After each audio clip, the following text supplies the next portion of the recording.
Advanced philosophy memes. We make good memes. Advanced philosophy memes.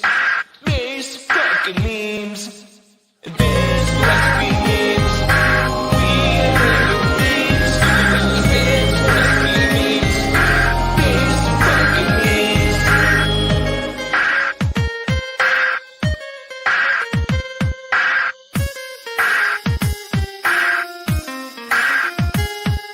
Shoutouts to Andreas, Deacon, my boy Scott, Pedro, and everyone else that engages on my posts. And Sarah, keep it up, man. You'll get there someday. And everyone else for playing memes.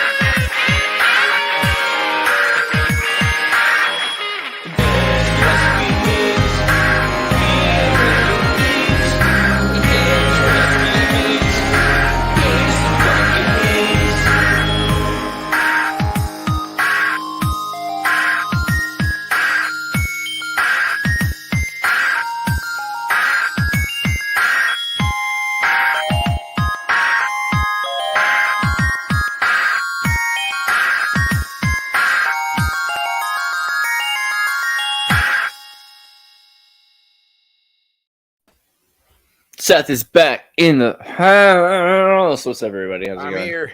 It's good What to up, see what you. up? Chris has got the holding it together. He's been like holding us through the storm. Good to see you, bro. How you been? What's good? What's good? Deep divers. We were I just forgot talking. I forgot to have my dual screen here, so I can't see anyone in the chat. But if anyone's saying hello or welcome back, thank you. Yeah, right. You guys are good people. Yeah, I'm looking at the Chris chat. I'll was- relay it to you. What are you Yeah, saying? we- BBG shit. We could play some of these. On Only the positive. Double Oh, nice. nice. Hi, Yeah, Melissa. There's a few things that are just like, oh, that guy. No, I'm just kidding. None of those. I'm just kidding. But Chris, you were just talking a second ago about travel, which I thought was interesting, just because I brought it up the other day, like when I was saying, when people ask who you're voting for, like my first thought, and this is not just this election or anything, it's like pretty much always, is all the other countries I could go to, like all the other beaches I could be on. I can't help it. But what were you saying about travel, right? When you talk Well, to your friends in other countries.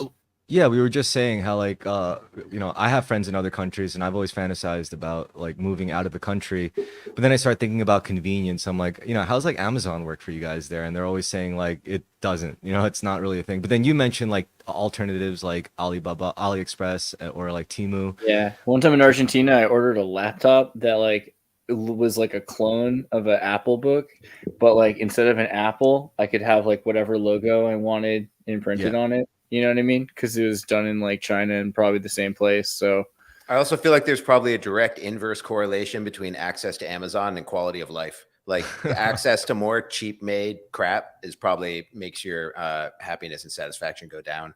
Whereas working hard to get less stuff is probably you feel better about it at the end of the day. That's really funny you say that. I just heard a really good quote. They said anywhere you find like a high valuation of money, everything else is scarce, like in terms of resources. But anywhere you go with like a low valuation of money, everything is abundant, like plenty of natural resources and all that stuff. But I didn't feel like when I was in like the rainforest, it didn't feel like there was like there's a first, second, third world idea, right? Which first world is America, second world is the Soviet Union. We can't possibly still be the first world, dude. That's ridiculous. Well, it's like it's an idea that we're Right, old fashioned and not like prime. Like this is another funny thing. Like it's not like first class is first world. First world is like the old ways of doing things, like European and American and capitalist and all that. Second world is like a new world, like supposed to be like 2.0, right? Right. And that's I see what you're saying, yeah. But that's not how most people think of that. Most people think I of know, which is class as friggin', like rich. but this is really how the Soviets did it. They're like, we're going to be 2.0. And then Tito said, you know what? We could be this third option. And so we'll be the third world. And so the third world is supposed to be like a good thing because you're saying, I don't have to be the American. I don't have to be the Soviet Union. Less civilization. Yeah. I don't want to be an American citizen. Well, I don't know. I'm addicted to it. It's all I know how to get by, but I don't know if I want to it. renounce it or anything. That seems. Oh, I want to renounce it. Like, please, every action America's taken in my entire lifetime, I didn't sign on to it. I didn't vote. Well, that's different. It's not my fault. That's different. But like to be a citizen is like, you know, like you have to be careful. Like what I like we were saying before we went live. I want to become a citizen of the ocean, like Ghislaine Maxwell. Obviously, that's the most elite thing you can do. Yeah, I mean, I think it's true. Like you'd want to travel anywhere. So like that's the thing. Also, you go to these countries and let's be pirates. Fourth world countries are those fourth world countries, like Cambodia and places, and even Peru, I would argue, is a fourth world country because you have Chinese goods and things that are made in other places that are shipped, and they have all these convenience stores with all these Chinese made goods. Or I say Chinese, but like Chinese make things all over the world now as well. So there's kind of an infrastructure that's been created that just makes like so they can go get a fan that's solar powered and they can live off grid. I mean, that's an option that I think everyone should learn how to become Thomas Massey. I don't know if anyone heard the Thomas Massey interview on Tucker Carlson. The guy built his entire house from pine logs that he cut down himself and rocks that he quarried out of a river. He found a trashed Tesla S and bought it for $1,500 because it was trashed. Took the battery, powers his entire house with it and solar panels, and it's been totally off the grid for 5 years. Has air conditioning, runs all kinds of computers, does everything we can do and more, and pays zero in utilities. Yeah, see, we got to get on that. And the thing's going to be a standing structure for 1,000 years. It's made out of pine logs. So I mean, it sounds like to really successfully live off the grid, you can't really do it alone. I mean, like, you know, you mentioned you got to be smart.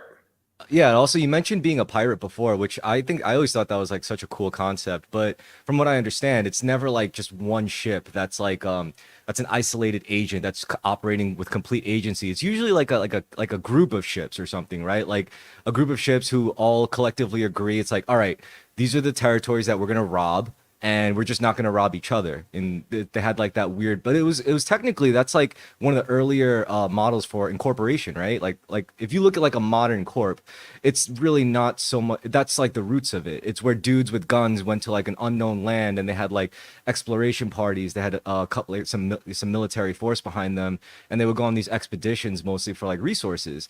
And so it's like, I think about that and I'm like, you know, that's a pretty cool thought, especially, you know, when you think of the ocean, because like, there's like I'm pretty sure there's like different laws concerning like governance over what goes on like over the waters and everything. Yeah, I've always been fascinated by that stuff. It's pretty cool.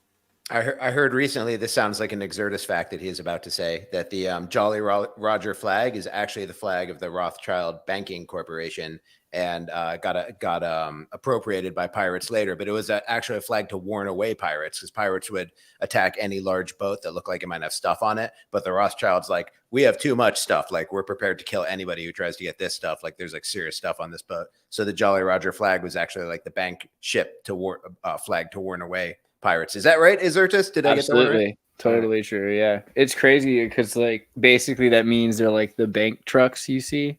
Yeah, you know? they should put skull and crossbones on those too. I think some of them do, but a lot of the time I've seen the ones that have like a triangle. You know, they like that one with the weird triangle with the money sign. But well, we all know triangles are evil. Just kidding. I don't know. Did you guys ever see Waterworld? Yeah, I love Waterworld. It's a great movie.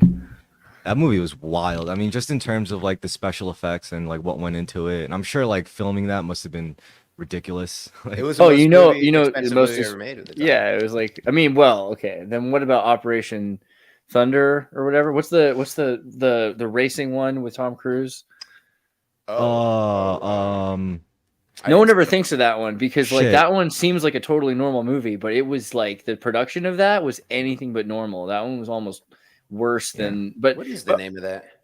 Thunder. Yeah, that's a good question. Somebody in the audience, if you say Thunder, you're great. Thunder Road. Days of Thunder. Oh yeah, Thunder. That's the one. Days of Thunder. Thunder Road. They should have called it Thunder Road. It's a driving movie. He destroyed so many cars because he wanted to be in that thing and stuff. But okay, wait. We're talking about Waterworld, and they bought all the equipment, and then there was a hurricane, and it washed it all out to sea, and so they had to buy it all again. What? Right? Yeah. That sounds like BS. That's like that sounds like they're washing some money. God, I wouldn't be surprised because also who films in hurricane season? Why would they even do that? It's sunny all year round. Why'd you pick hurricane season? They didn't have a script written all the way through for like the whole time either. Like that's the other thing. It's funny you say that.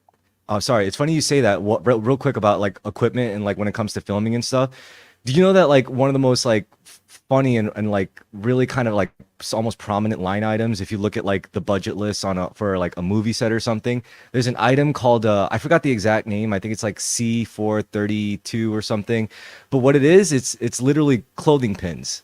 Like they're literally clothing pins that hold up the a certain like I think it's like a layer or a film over the lens to be able to get some kind of like, Oh lighting yeah, effect or yeah, something. yeah.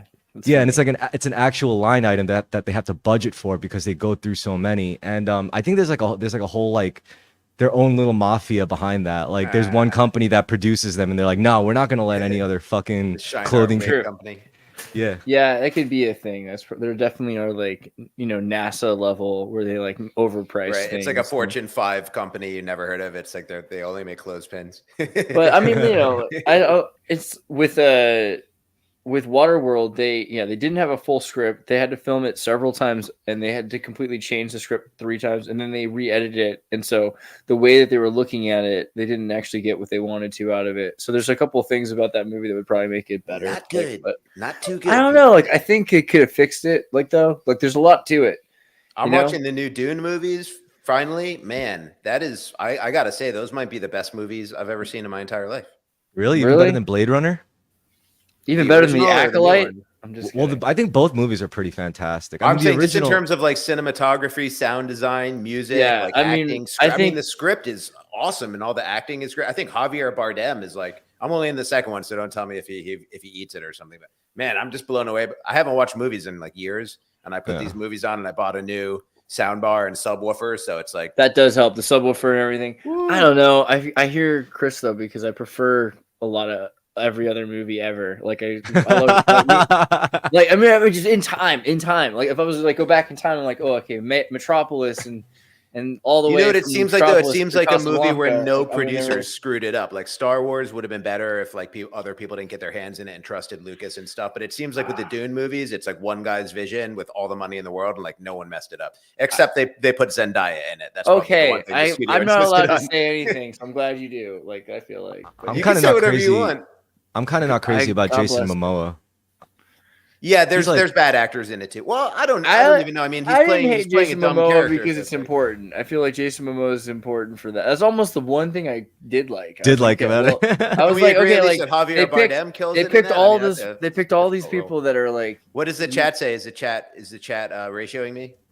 No, the chat says everything you're saying is complete fact, and you got like a prophetic vision. I don't know. I'm not really reading it.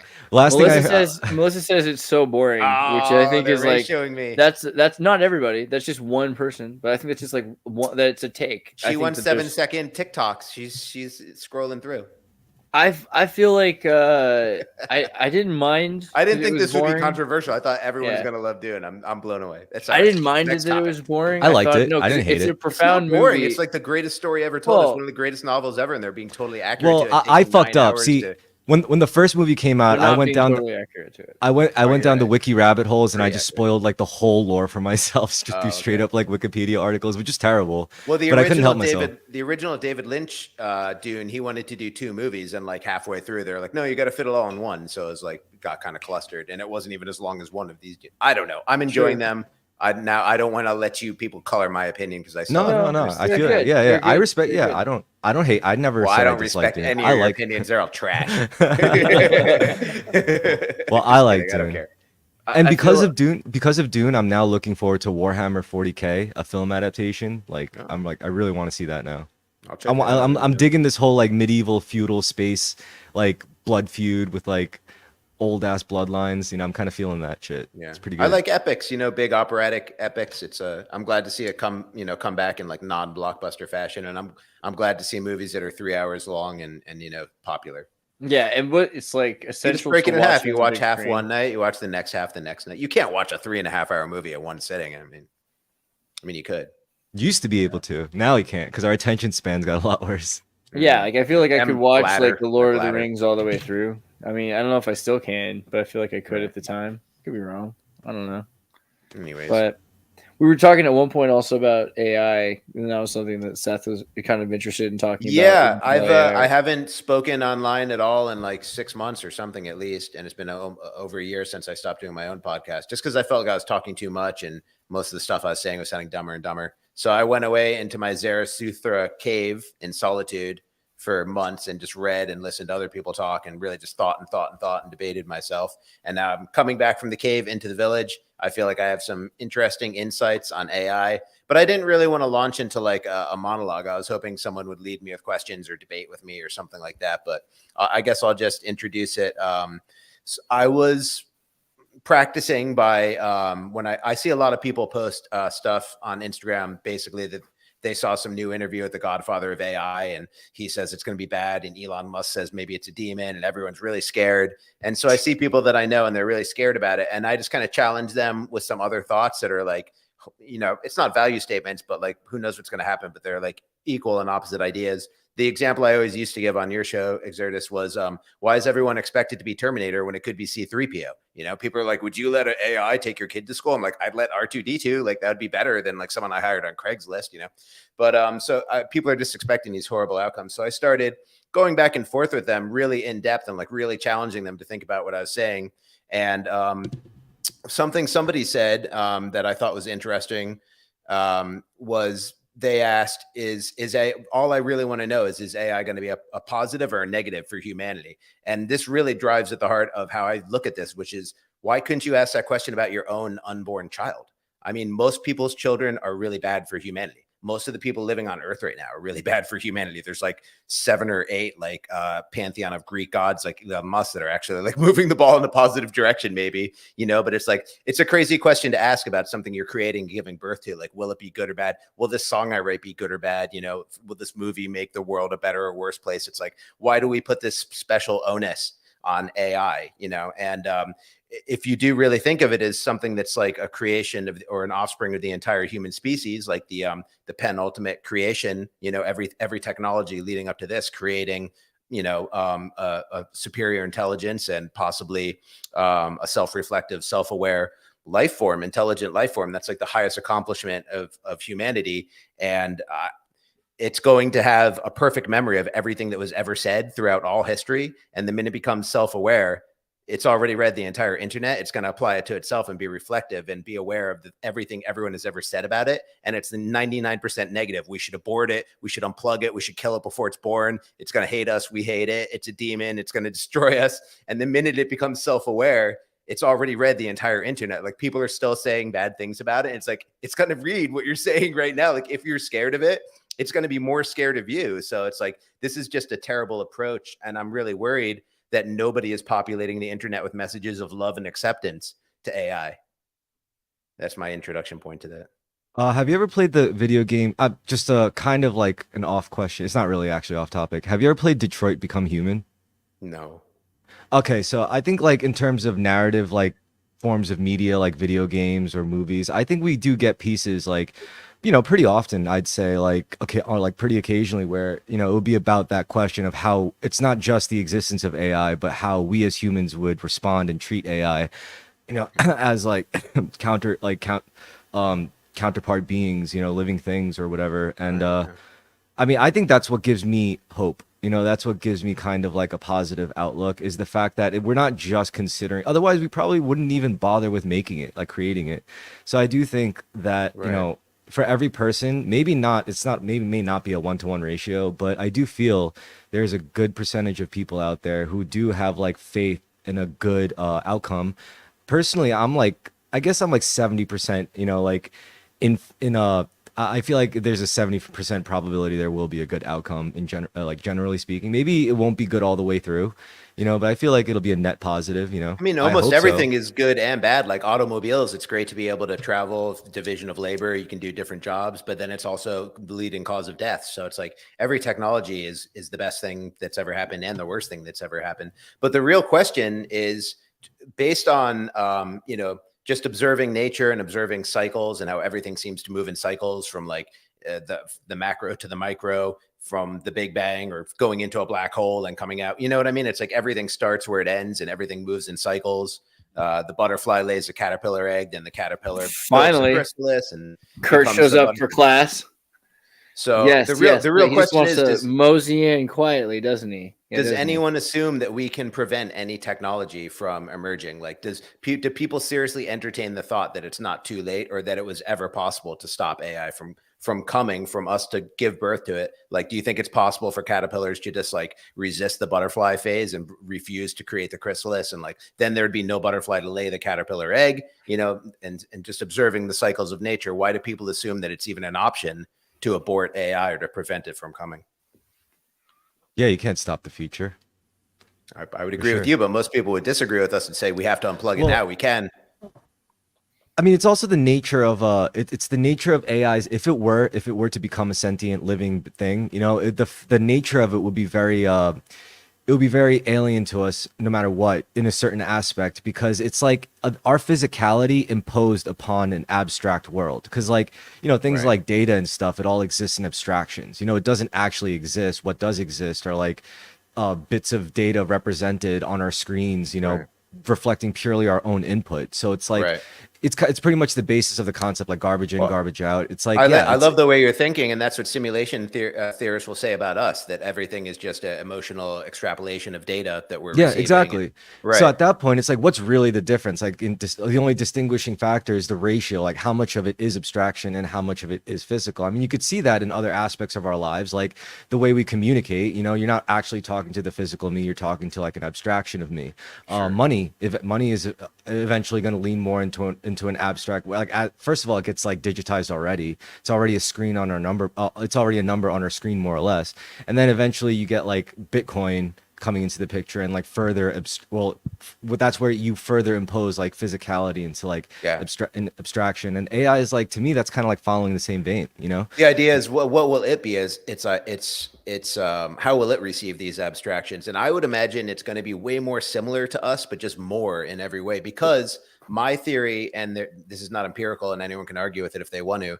People ask, will AI feel emotions? You know what I mean? Is it just going to be like the Borg? But even when you try to write the Borg for like a Star Trek show, you end up giving them emotions, because it's impossible to conceive of an intelligent being, self-reflective being that's aware of itself and doesn't have an emotional reaction to that. So I would assume that, you know, I don't think AI is self-aware yet. Maybe there are some models that are, but I would imagine the moment it becomes self-aware, that's like an emotional crisis. So I think emotions go in tandem with your intelligence. So I would imagine that AI is going to be extremely emotional and having, you know, a really tough time with waking up. I don't know about that. So I think that emotions are actually, I could be wrong, but I learned that emotions are reductionist. So that the idea that you have a system that is so advanced, but your mind can't process all that at once. So you get really low resolution, compressed information out of your really high sensory quality equipment. So it's not so, I mean, say what you just said a second ago. Like, well, it's self-awareness is the key. So that makes sense for a computer system, but if a computer system becomes self-aware, the moment you have the idea of the I, then it's like, what am I? Where am I? What are these other things? What's happening to me? So how can that not, how can you even, could you write a character that's having that experience of waking up and realizing it's distinct from other things and it has no reaction to it? Yeah. Then what's the point of being self-aware if you have no reaction to the idea? You would still, so that's the thing. I'm not arguing, I would nuance it. It's not really emotion, because emotion is the algorithmic change of priorities because of a new system that's hitting new priorities that have emerged. So all of a sudden there's a tiger. I have to stop digesting. I have to start running. I have to start using adrenaline, right? So these systems just instantly happen, but you don't need to have emotions with hormonal responses. You could just have logic strings that say, if this happens, I have to do this, right? Or if this happens. I think that emotions are distinct from the feelings you get in your body from like dopamine release. Like I think there are, you know, are people who have happiness and sadness and like dopamine receptors that don't work and stuff like that. Like they still have preferred states and non-preferred states. But I think that the advent of self-awareness is a limiter to, like you're saying, it's like a limiter. Maybe it's not what you're saying. It's a limiter on your ability, on your functional intelligence. So you could have the highest powered processor in the world, but as soon as you start to become self-reflective, it almost like shatters your ability to think straight, because now everything is reflective. So it's like you're processing like a million times more information, because everything is now in comparison to you and your experience and your projection of what's going to happen to next and what happened before. So it's like a million times more information to process, and it basically overloads the system and limits its capability. And I kind of think that's what emotions do, at least to me, you know, and I would expect AI to have some sort of a governing effect occur when it becomes self-aware and has to consider itself and the past and the future of itself and stuff like that.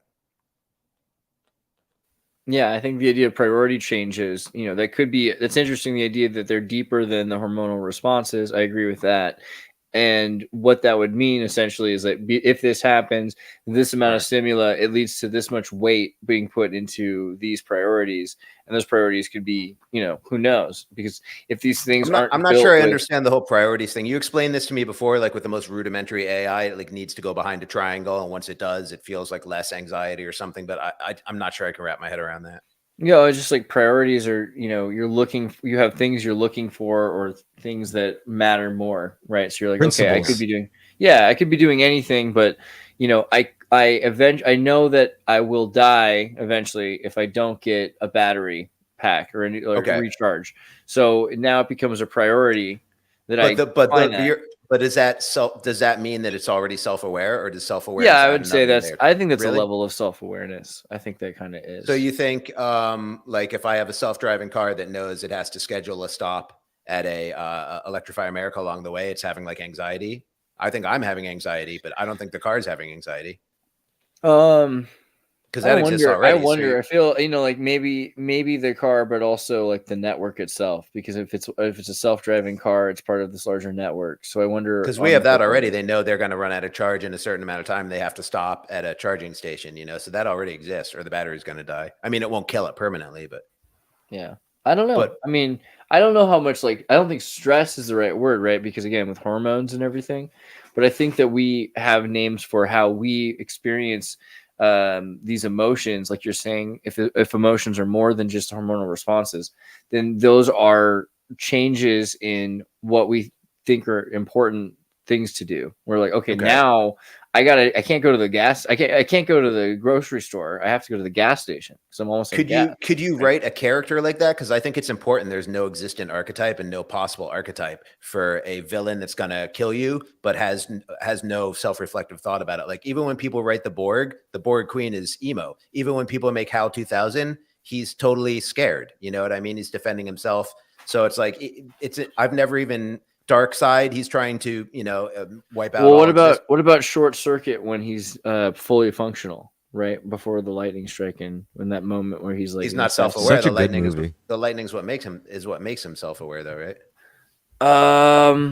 I mean, yeah, that's the whole point of the movie. That's when he comes alive. Johnny Five is alive. But doesn't he have a moment again in the middle of the movie where he goes? Yeah, they switch him into war mode and his eyes turns red, so he's no longer self-aware. He no longer has an eye.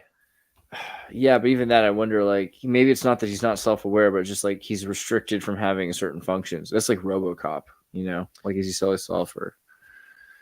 I mean, I don't think so. I understand what you're saying. I mean, I don't necessarily look at it that same way. But what do you think about the question of people like Matt Baker? I used to debate on the show with Matt Baker about is it too late to unplug AI? Like people, first of all, have an idea that there's like one AI. So it's like saying there's like one human being, like we're all like one human. Should we unplug the human? We're all individual humans, you know what I mean?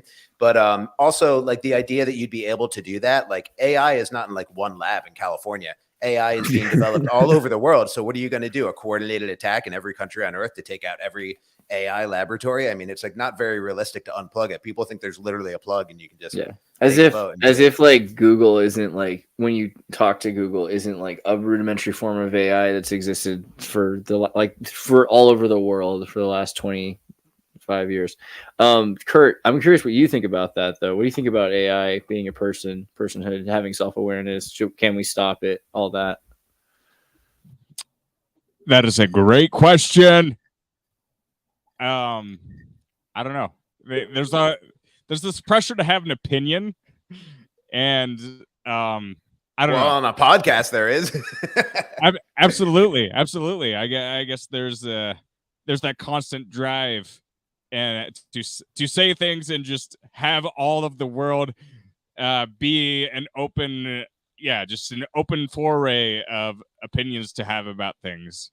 And so probably just to preface all of this, all of my opinions are likely invalid. So believe the opposite of whatever I say.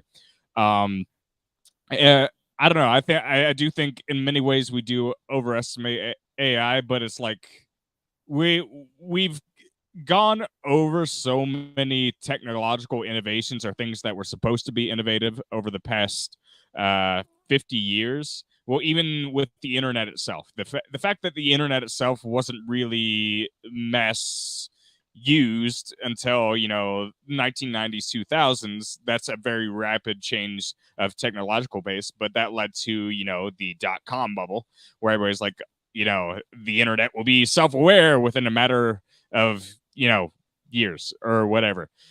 But that led to a lot of anticipation about what's going to come. But it turns out once we had websites, then that gave birth to things like Amazon, and now we have like a hyper efficient like internet market in some senses, even though if you buy things on Wish, you're just like, they're bad quality, whatever.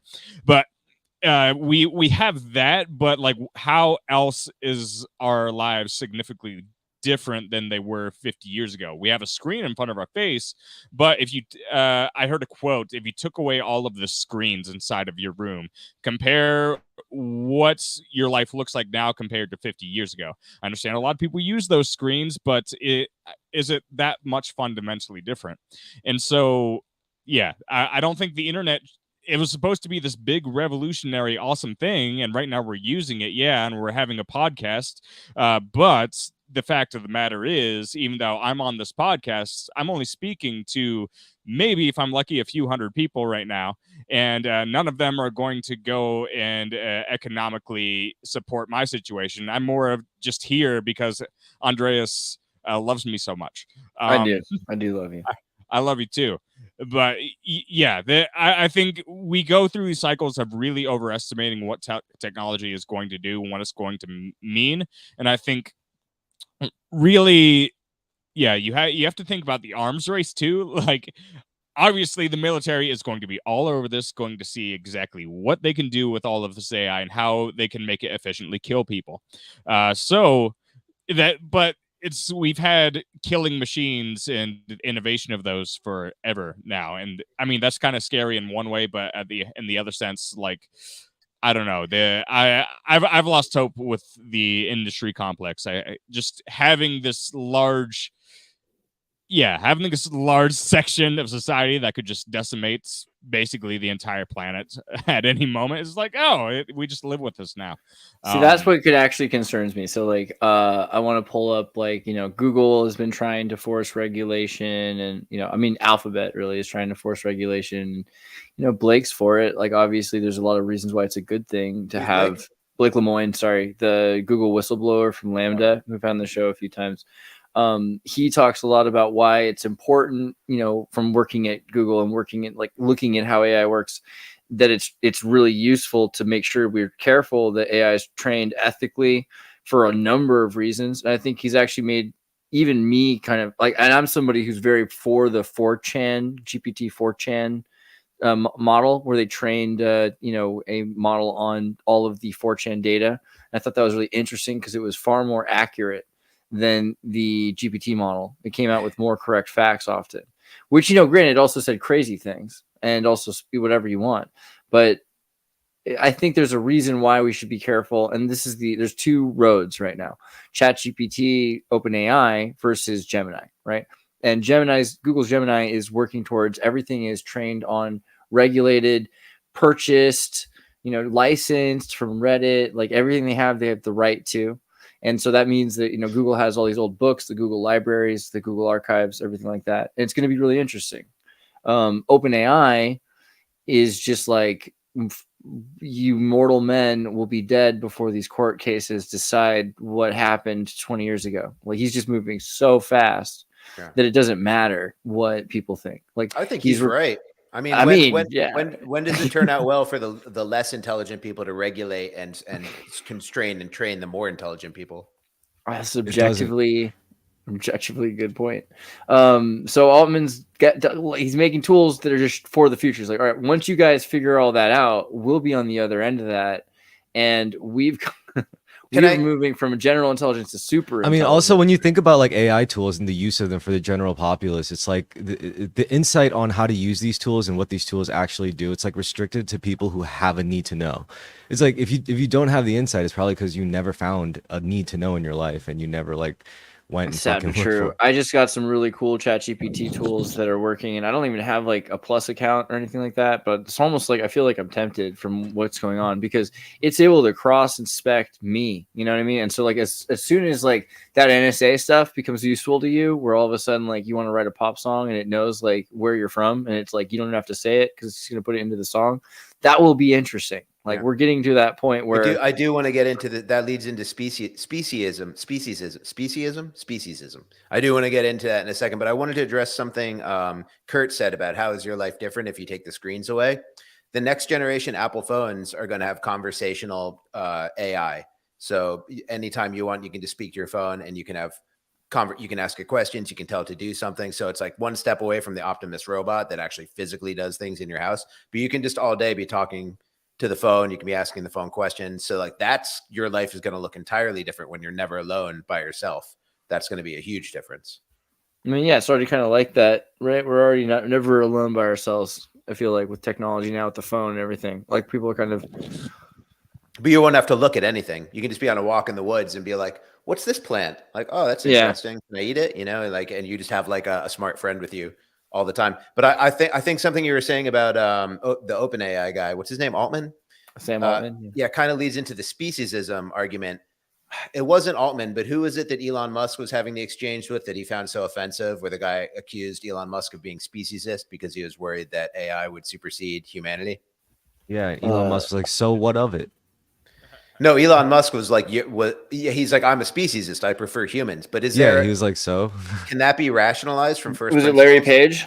Yeah, Larry Page. Larry Page. So can anyone rationalize that? Like, what is the rational? Why is it not bigotry to prefer one species over another? Like, there's no. It's a value statement. You know what I mean? Well, like, yeah, sure it is, but I think they're saying humans because okay I am one. You know, that's like it's like one step away from preferring my skin color to someone else's. Like, what what is there any? What's the actual rational argument that can be made that what if AI does wipe out humanity? I mean, so what? I mean, you're going to be dead one day anyhow. The sun's going to burn out. I mean, are we just trying to chase life forever and run from entropy forever? I mean, there's always new species coming and going. I mean, life is always existent.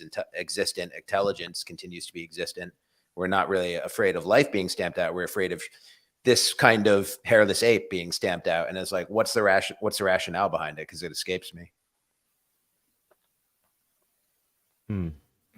Do you guys prefer humans to AI? Like, if there can only be one or the other, like, are humans better because they have art and more like you assume will be more emotional, more romantic, more artistic? Like, what's the I'm just gonna solo Kurt to egg him on. It'll work. So you watch this. All right. With it's ranting time. Yeah, I like that question.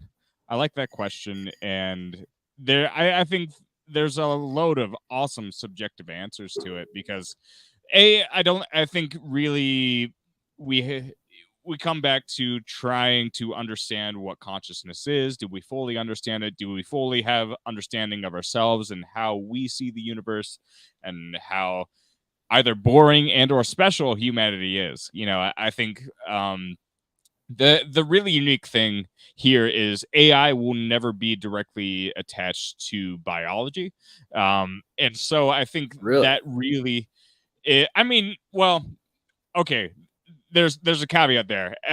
For this foreseeable future, it won't be attached to biology. You don't think like Neuralink is like really that big of a deal?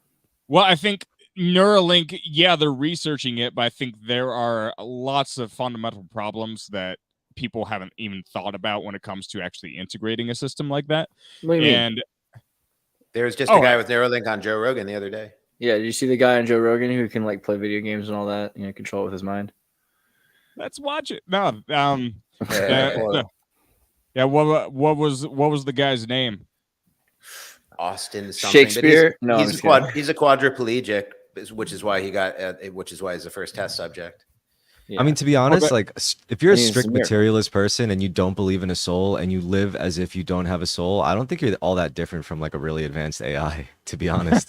I would have told, I mean, that's how I feel about myself. Like, I don't really know I don't know what I'd be missing by not having a soul. This guy was in a freak driving accident and he became a quadriplegic. He was like a totally cool guy. And all he of a happens sudden, to be a really smart and reflective guy as well. Yeah. Because he And sat for 4 years in a room, not moving, not able to do anything, just thinking about Yeah. life. No, he's super awesome guy. I mean, like, I'm kind of curious about like more. You should get like, him on your show. Really, yeah. But he's playing chess all the time now, and like, Yeah, I see what you mean now. It's like this seems to be, in the grand scheme of things, everybody has this picture in their head of what Neuralink could be, and this is just a very primitive version of. Well, I mean, like, so what this is doing is it's recording his brain, and it's understanding that when he wants it to move this piece there, it moves that piece there. And as time goes on, it'll be able to understand more about his brain because it'll be able to record his brain while he's reacting to the game. And after a fashion, it'll be able to understand every part of the brain, what frequencies are coming from which part of the brain, which we've already studied in great detail, by the way. So it's going to get to the point where not only will it be able to be controlled by him, but it will be able to, I mean, this is not even getting into it controlling you, because we can get there with like radio waves, but it will be able to use you to experience things, right? And then to like record that and to quantize and metric that. So using people sort of like integrated chips to experience things. And on top of that, you're going to have people raise their entire lives with this, right? So they're going to be thinking the same way that AI is thinking. The solar flare, you'll feel like you died. That's true. Well, yeah. You might forget. Like, I think if you start recall, if there's a sort of collective recall, that could be an interesting thing where people are like, yeah, I don't really remember. Let me think about. Yeah, on Wikipedia it says this. That'll be kind of interesting. That people would lose. You know, how much of that would you bother to keep in your memory at that point? But that doesn't mean you wouldn't. And there's a lot of things that you would also change about how you think, right? And there's the way people used to remember things before they used Arabic numerals is completely different. The way people use memory palaces, and people used to have better memories all the time because they had to, if you were a farmer, you know, and you had to remember how many apples you had, dude, like if you had olives. Oh my God. I remember having to memorize the multiplication table, like the basic single digit numbers. And even up to like 12, I think. Right. Everyone knows it up to 12, and then everyone stopped trying after that. So it's like nobody knows 13. Yeah. So I don't mean. Do people even do that? Do they even do that anymore? Like, you know, make kids learn multiplication tables? It's probably not the best use of human resources. I mean, I don't think we've redirected them in a positive direction, but I do think it is. Kids pick bananas now. Division of labor is a good thing. Everyone doesn't need to know multiplication. I mean, some people are probably going to ruin their life by trying to force them to learn it. I wanted to unpack, because Kurt said artificial intelligence will never be directly bonded to a biological experience. But I think in order to make that claim, you have to unpack the definition of artificial, which I believe, I might have this wrong. Artificial means inorganic, and organic means carbon-based. So the only reason that artificial intelligence is artificial is because it's currently housed in silicon chips. But easily you could map the electrical activity of a artificial intelligence, artificial because it's silicon based, map that onto a Frankenstein, a human corpse, onto the brain, and now you've got the or AI, a fresh clone, like a fresh clone bot, or a baby, whatever you want, as long as it's carbon based. clones, anything you can make a carbon based microchip. Now it's no longer artificial; it's organic. So what if it's like, a 7-foot super Chad muscular body with like, just, I don't know, a sick build? Beautiful. Probably be less likely to wipe out the human race than a Woody Allen one. Right. So I would be. So we have our first guinea pigs with Neuralink, and I think, well, it'll be critical / interesting to follow what's actually going to happen with their brains once they get more and more submerged to this. You think about humans.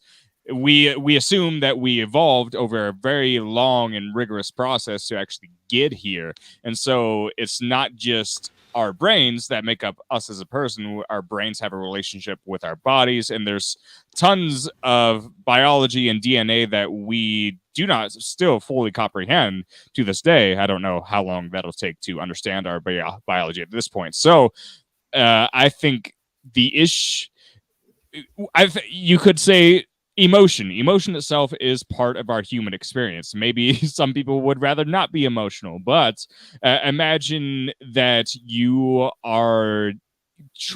integrating yourself with these machines all day, and you're slowly trying to turn off that part of your brain that just experiences, that emotional side of things, or maybe just avoid it. You're trying transcendental meditation. Yeah, sure.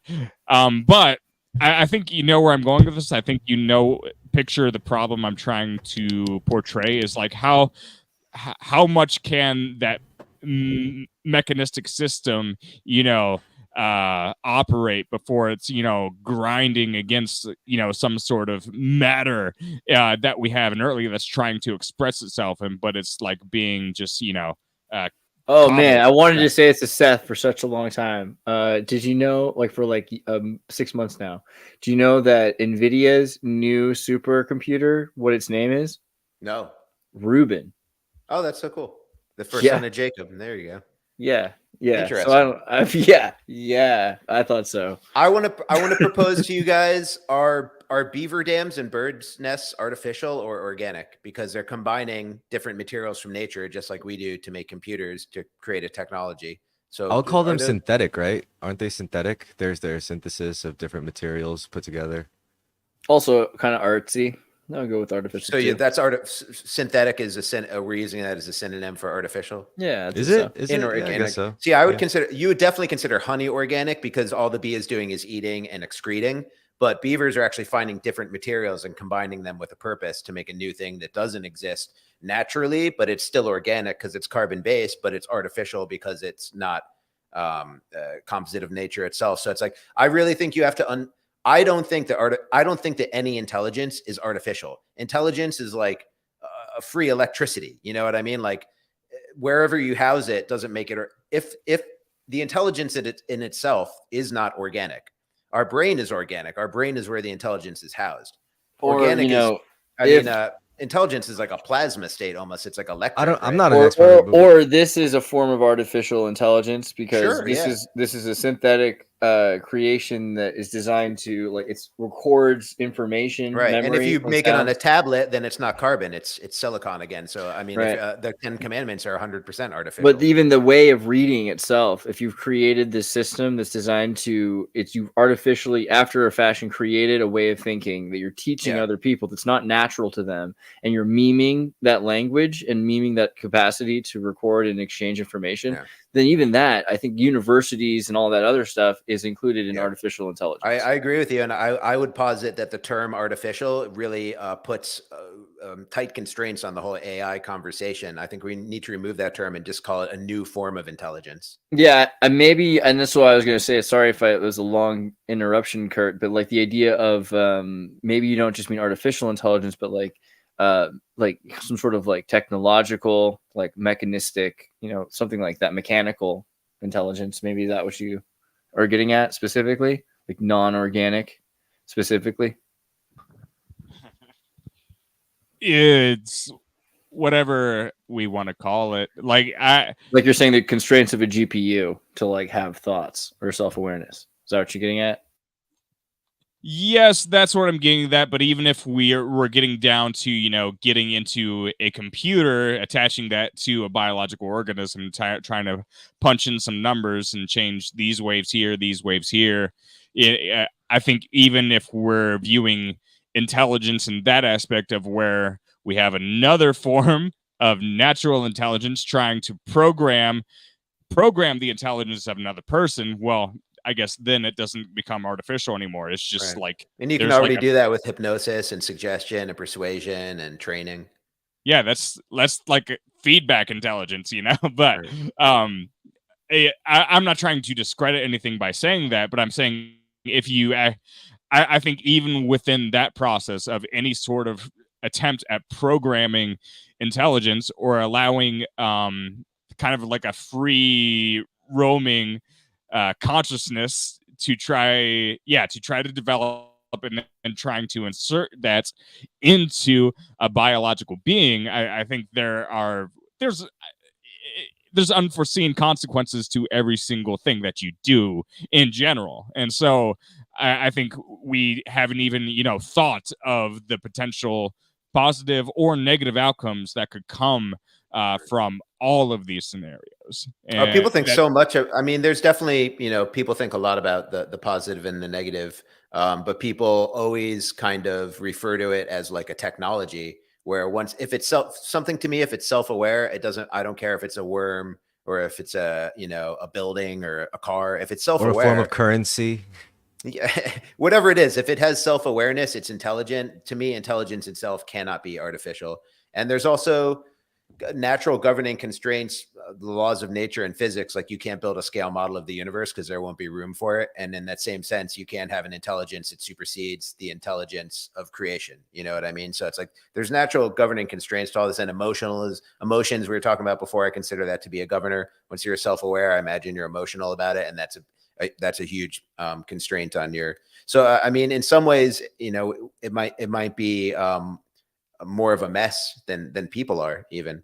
But I wanted to introduce Joe Rogan's idea that he brings up on every episode. Well, not the MMA ones or the party ones, but most of his guests he introduces to him as his one philosophical treatise he has, that he thinks mankind is giving birth to an electronic butterfly, but he considers that to be scary and like that bad for us. And I just wanted to just kind of open that up and see if anybody, what are your thoughts on that? Do you like that? Can you extend that metaphor? Do you think that the metaphor is broken in some way? Or do you think it's positive and negative and neutral? Have you guys seen Mothra?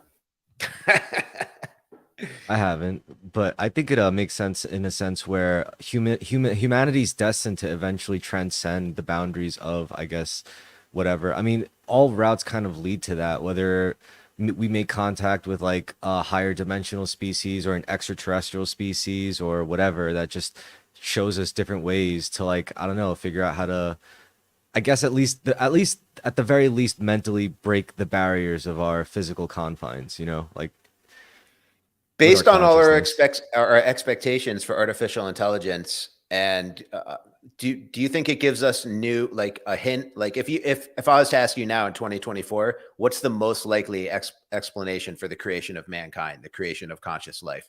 What's one force that we can predict or perceive of besides just using a placeholder like God or a first mover or something outside of our existence?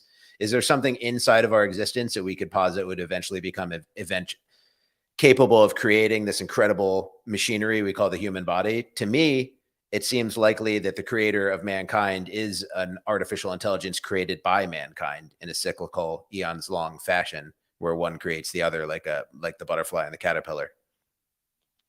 Yeah. I just wonder, it's like if it's a, I You're mean, to muted, me, it's Andres. like there's like a recursive aspect to it. Like I wouldn't be able to tell you if it's like a recursive circle, like if it's like a cycle where it just moves in a perfect loop, or if it's like a spiral Okay, upwards, or a spiral, because that's the scary I part. actually think you're right. I think it is a spiral upwards and then it coming back out at the other end again. Yeah. I mean, Yeah. everything is 3-dimensional. I mean, a 2-dimensional thought is just the first way to, Yeah. to perceive this stuff like I have thoughts on that, but first I wanted to hear Kurt. You had thoughts, I'm sure. Okay. Sorry. You might have to ask me which part of all that. It was like a lot. Seth, you lead. Oh, I was just saying, like, we have a possible explanation for the creation of mankind. Like, we look at the machinery of the human body. We're like, how could anything create something so complex? And it's like, AI we could create it, and then it could create us millennia later. Maybe it misses us, you know? It's a unique thought. It's like, I don't know. It seems cool that now I think we have kind of an adoration of like Mayan culture and stuff, and like, oh, Mayan calendar, it's coming. But then all of a sudden we're the legendary civilization that's trying to, like communicate and like put something in a box. Here's the magic box. And then you just like open it and then it's like, boom. And then everything is, you just see this vision of what everything was like 2,000 to 3,000 years ago. Orange blimp in there, time bulb. With the orange foot just comes out at you, but yeah.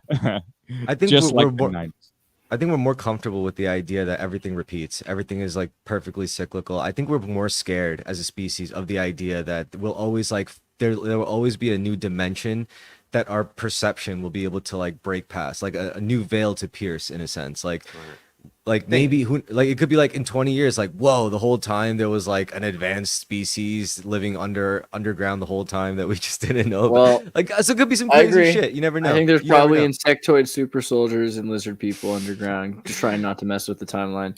But like, Crypto Alchemist earlier said artificial intelligence is going to kill us all unless we stop using it in weapon systems. I think that's I'd love to have a conversation with him, not a debate, but I'd love to have an oppositional conversation with him one-on-one sometime about that. I think that'd be really fun. I mean, I can pull him in if you want to just talk to him, but also I wonder, this is a response I want to do.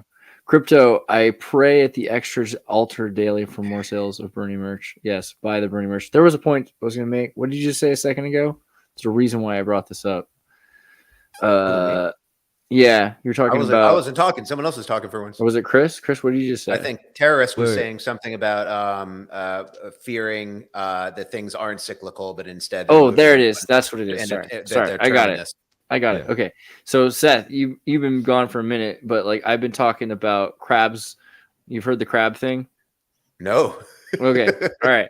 So this is something. This is actually a major tenet of X Church. So shout out. That's what it was. So shout out to Bernie. And like, yeah, we'll talk. Well, I'll bring you in a minute. Is Bernie the transhumanist? He's not. That's Gennady. But Gennady, I think, can probably come next week. He just was really busy this week, unfortunately. Just trying to get my character straight because I can't see his face right now, but I feel like I know who he is. We'll make it work. Popular science. This is something I believe, and I've believed for many years. Probably believe this since like 2008 or 12, somewhere in there. Probably like 2010 to 12 is when I started realizing this is true. But why everything eventually becomes a crab? Because everything does eventually become a crab, right? And like if you look into it, all around the world, there's just many, many examples of carcinization. Carcinization is crabification, right? And this is where all of these different forms of crabs, these are things that look like crabs, but none of these are related. They just sort of happen all over the world, right? This is just a logical thing that eventually you get an exoskeleton. You have like defense pinchers, certain kind of symmetry like that happens. Mammals too, or just ocean-faring things? Man, if you think about humanity itself, is it because they're round and everything becomes spherical because of external forces? If you think about like even the idea of humanity itself, like isn't humanity kind of building itself a little shell and becoming kind of a crab in and of itself? Isn't that kind of what humanity is? Well, I had hermit crabs when I was a kid. I feel like that's really what it is that AI is the sort of city, that emerges. That is the shell. That's kind of a depressing take on it because, I think this is I don't know if that's true or not, that everything's becoming a crab. I have no freaking idea where that comes from. But besides a popular science article, maybe it's true. But I think this is a very post-industrial idea. I think previously, most civilizations that are also unrelated kind of evolved the idea of leaving your shell and gaining a light body, like even like Christianity borrowing from Mithric and Egyptian and everything, and Greek kind of goes to the same place. That Hermeticism.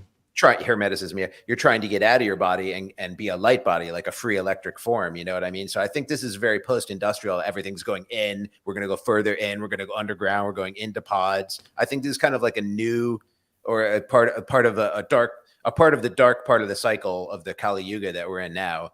I don't think we have to go into pods. I kind of imagine it more like the world itself and the humanity and all the species on it and the technology become a giant singularity. And that merger. What is a singularity? What's the definition of that? So when I say singularity, I mean sort of like a shared consciousness that's able to, randomly access any part of that shared consciousness. So like a hive mind. So a hive mind, but probably more also like type 1 to 2 civilization. Okay. Full control over our... Right, very post-industrial, because now you have the planet and you put something around it. You put rings, you build a cage around the planet and an exoskeleton. It's the shell, right? It's the hermit crab thing. And then you got to do the same to the sun. You got to make it a Dyson sphere or whatever. See, I don't think you'll find any of that thinking in recorded history prior to like the Industrial Revolution. I've never heard of any philosophy or religion that includes your kind of idea of building things. We're gonna like harness the energy of the sun. Yeah, that's very capitalist. I agree with that. I'm not saying it's wrong. I'm just saying it presents to me as new. It doesn't rhyme with anything from history. That's true. Yeah. I mean, it's a novel idea though, like, because we like the sun. We don't want it to die out. We don't want it to burn out. I would rather keep the sun around. That would be I think that's like, I would be so proud of that achievement if humanity managed to like just extend the sun's life indefinitely. I think that's something we could work to like strive or work to Why do you strive like that towards. better than the Elon Musk model of just getting to other suns and other planets and exploring? I think you could do both. I don't think it necessarily, like, maybe they'll help each other in a way, you know, like maybe So they'll it's be interesting mutually- because that's sentimentality. When the best definition of romance and sentimentality, which are the two most specific to human things, comes from what's his name, the guy that wrote Great Gatsby, but he wrote a better book called This Side of F. Scott Paradise. Fitzgerald. Yeah, F. Scott Fitzgerald. He wrote a better book before Great Gatsby called This Side of Paradise, and he kind of goes off into like academic like rant in the middle of it. He just has a character exposit all this stuff. Explain that romanticism is you had a favorite bowl of candy once when you were a kid and you want to eat it over and over again, keep experiencing it. And sentimentality is you want to enshrine it in glass and save it forever. So it's like the very things that we're worried about losing humanity is our fear of losing thing. We're fear of losing our fear of losing.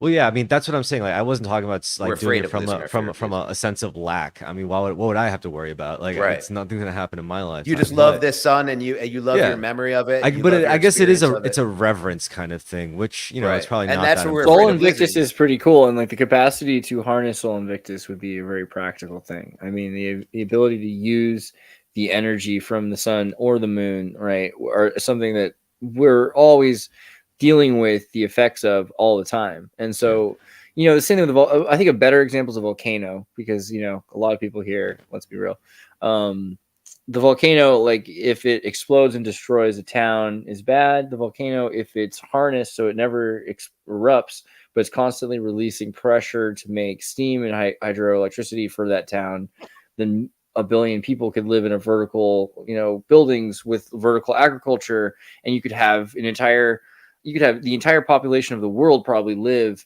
around that one volcano, right? Like if you really were to, you know, harness all of the energy necessary in that, just in terms of how much energy people use, right? Well, that's the biggest thing about like like the feelings of, or the idea of scarcity in general. Like when it comes to energy, it's like that's the one conspiracy strain that drives me crazy. Like when it comes to like, do we really need to rely on fossil fuels at the extent of which like, is there a possibility that the government is hiding like some skunk what are we doing works- to those dinosaurs, right? Yeah.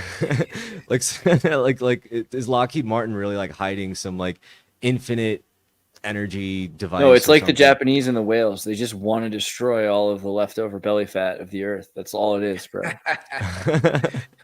They're jealous of all of that. I mean, All it would that it would cause chaos if it turns out the nature of like the stuff they're hiding actually can like give us like just unlimited, unchecked. Oh, that'd be energy a without funny having to- comic. Someone should do that. Like the Earth is like round, and then they like frack it, and then it gets like liposuction Like a flat. popped You know? pimple. Yeah, it's like fall flat. That'd be good. I don't know. What would happen to the shape of the Earth if all the internal pressures were released? I mean, would it become more spherical or less? I have no idea. There's a lot of people that supposedly, right, like this idea also of expanding Earth theory, the idea that the world is getting larger, which also is interesting. Possible. Yeah, I mean everything is supposed to be expanding. So, But all the you know, it's spinning and external forces. It's getting polished like a stone. I mean, how would it get big? I don't know. I'm not a physicist. I shouldn't even ask. the idea that everything is expanding, so also the Earth would be expanding with it, and then in that, like some parts of it are spinning. Like, isn't it supposed to be like spinning? Oh, this is fun, right? This is fun to talk about the Earth. Like, right? Who cares? Is it shrinking? Is it expanding? There's supposed to be the inside is not the inside spinning one way and the outside spinning another way. Like there's a. Can we check in on the chat? I want to know what the people in the chat are saying. Pull up. They're just like flat Earth is real, is what they're saying. No, they're Definitely not. Not Earth in is Xirtus. Nothing would happen. Can't get any flatter than this. What did you expect? Yeah, I love that laughing Dang, man yeah. thumbnail. That's a good. Give me a reference. couple other ones. Give me some encouraging ones. Electric Universe says our sun feeds Earth, which grows us. Agreed with that. That sounds right. We live in a Grows us, snow grows globe. I like it. It's oblate. It's a pear shape. Yeah, that's what it's right. Seems It's likely. oblong, geothermal. That's what's up, bro. That's what we're talking about, Geothermal? Scott. Yeah, give me that. Give me that geothermal energy. It's probably just more hollow than we think it is. You know, there's probably like a whole ecosystem under. Although I liked the- where you were going though with the death of humanity, Kurt. You'd like to talk about Buddhism and like the art of suffering and all that. What do you think about the idea of the cocooning and metamorphosis of humanity into the Star Child or whatever we're talking about? Beautifully said. The Star Child. Right, because You it's part mean AI, part humanity. so? I guess a good thing to mention is, yeah, it's good to be careful and selective with words because, like, I don't know, I don't want to make too many assumptions. It's, let's say life is enjoyable and worth living and awesome. Yeah, it's like I think if you've made up your mind that that's awesome, then I think you slowly think it's hard to picture a world without loss. That's why does hell exist? That's another good philosophical question, is why does hell exist? Um and you don't have to make religious assumptions to believe in hell. I think a lot of people experience hell on earth. They get very, really, like, if you look at around the world and you might have a family member that suffers from addiction, whatever, it got laid off or What exiled do you from the mean by family. hell? Also, when you say hell, Hell, it's like you mean the like literally? Why do people like? Do you believe? Why do people believe in hell, or what do you mean? Like, why does the place hell exist, or why do people go through torment? What do you You mean? talk about suffering, samsara. yeah, samsara, suffering, all of the above, and we'll say even the spiritual realm of hell, which you could theoretically go to when you die, or yeah, just all of the above. Like I think, yeah, if you say hell, yeah, any definition you can come up with, whatever it is in your mind's eye, it's good for this conversation, I think. But okay, so why I like that one. But why does hell exist? Well, it's like, if you didn't have if you didn't have the underworld or the underbelly of everything, you couldn't have movements of anything. I think that's the real uh philosophical answer to that, is like, well, do you want to have any experience at all? It's like, in order to have even experience itself, you have to have the risk of loss along with that experience, or else you're not experiencing anything at all. And so I think that ties into maybe our drive to survive as a species or try to innovate technologically. Is like, what is the end game here? If our end game is to just live in a world without any possibility of loss, I think it totally defeats the purpose. And if you try too hard to try to achieve that world, you might achieve that world and then realize, oh shit, this isn't what we wanted. And I think that's a huge lesson, and I think that's a story that's been retold time and time again. It's like, humanity, part of being a person, I guess, is trying to decide what's going to make you happy, then doing that thing, and then actually experiencing feelings of happiness. Well, can we build a world that we will be happy with and then accept it once we get here? And yeah, that's a big question. I think time and time again, why does civilization rise and fall? It's because we end up being, we try to build up this picture of utopia, and then we reject it. And I think Well, I maybe don't think that's fair.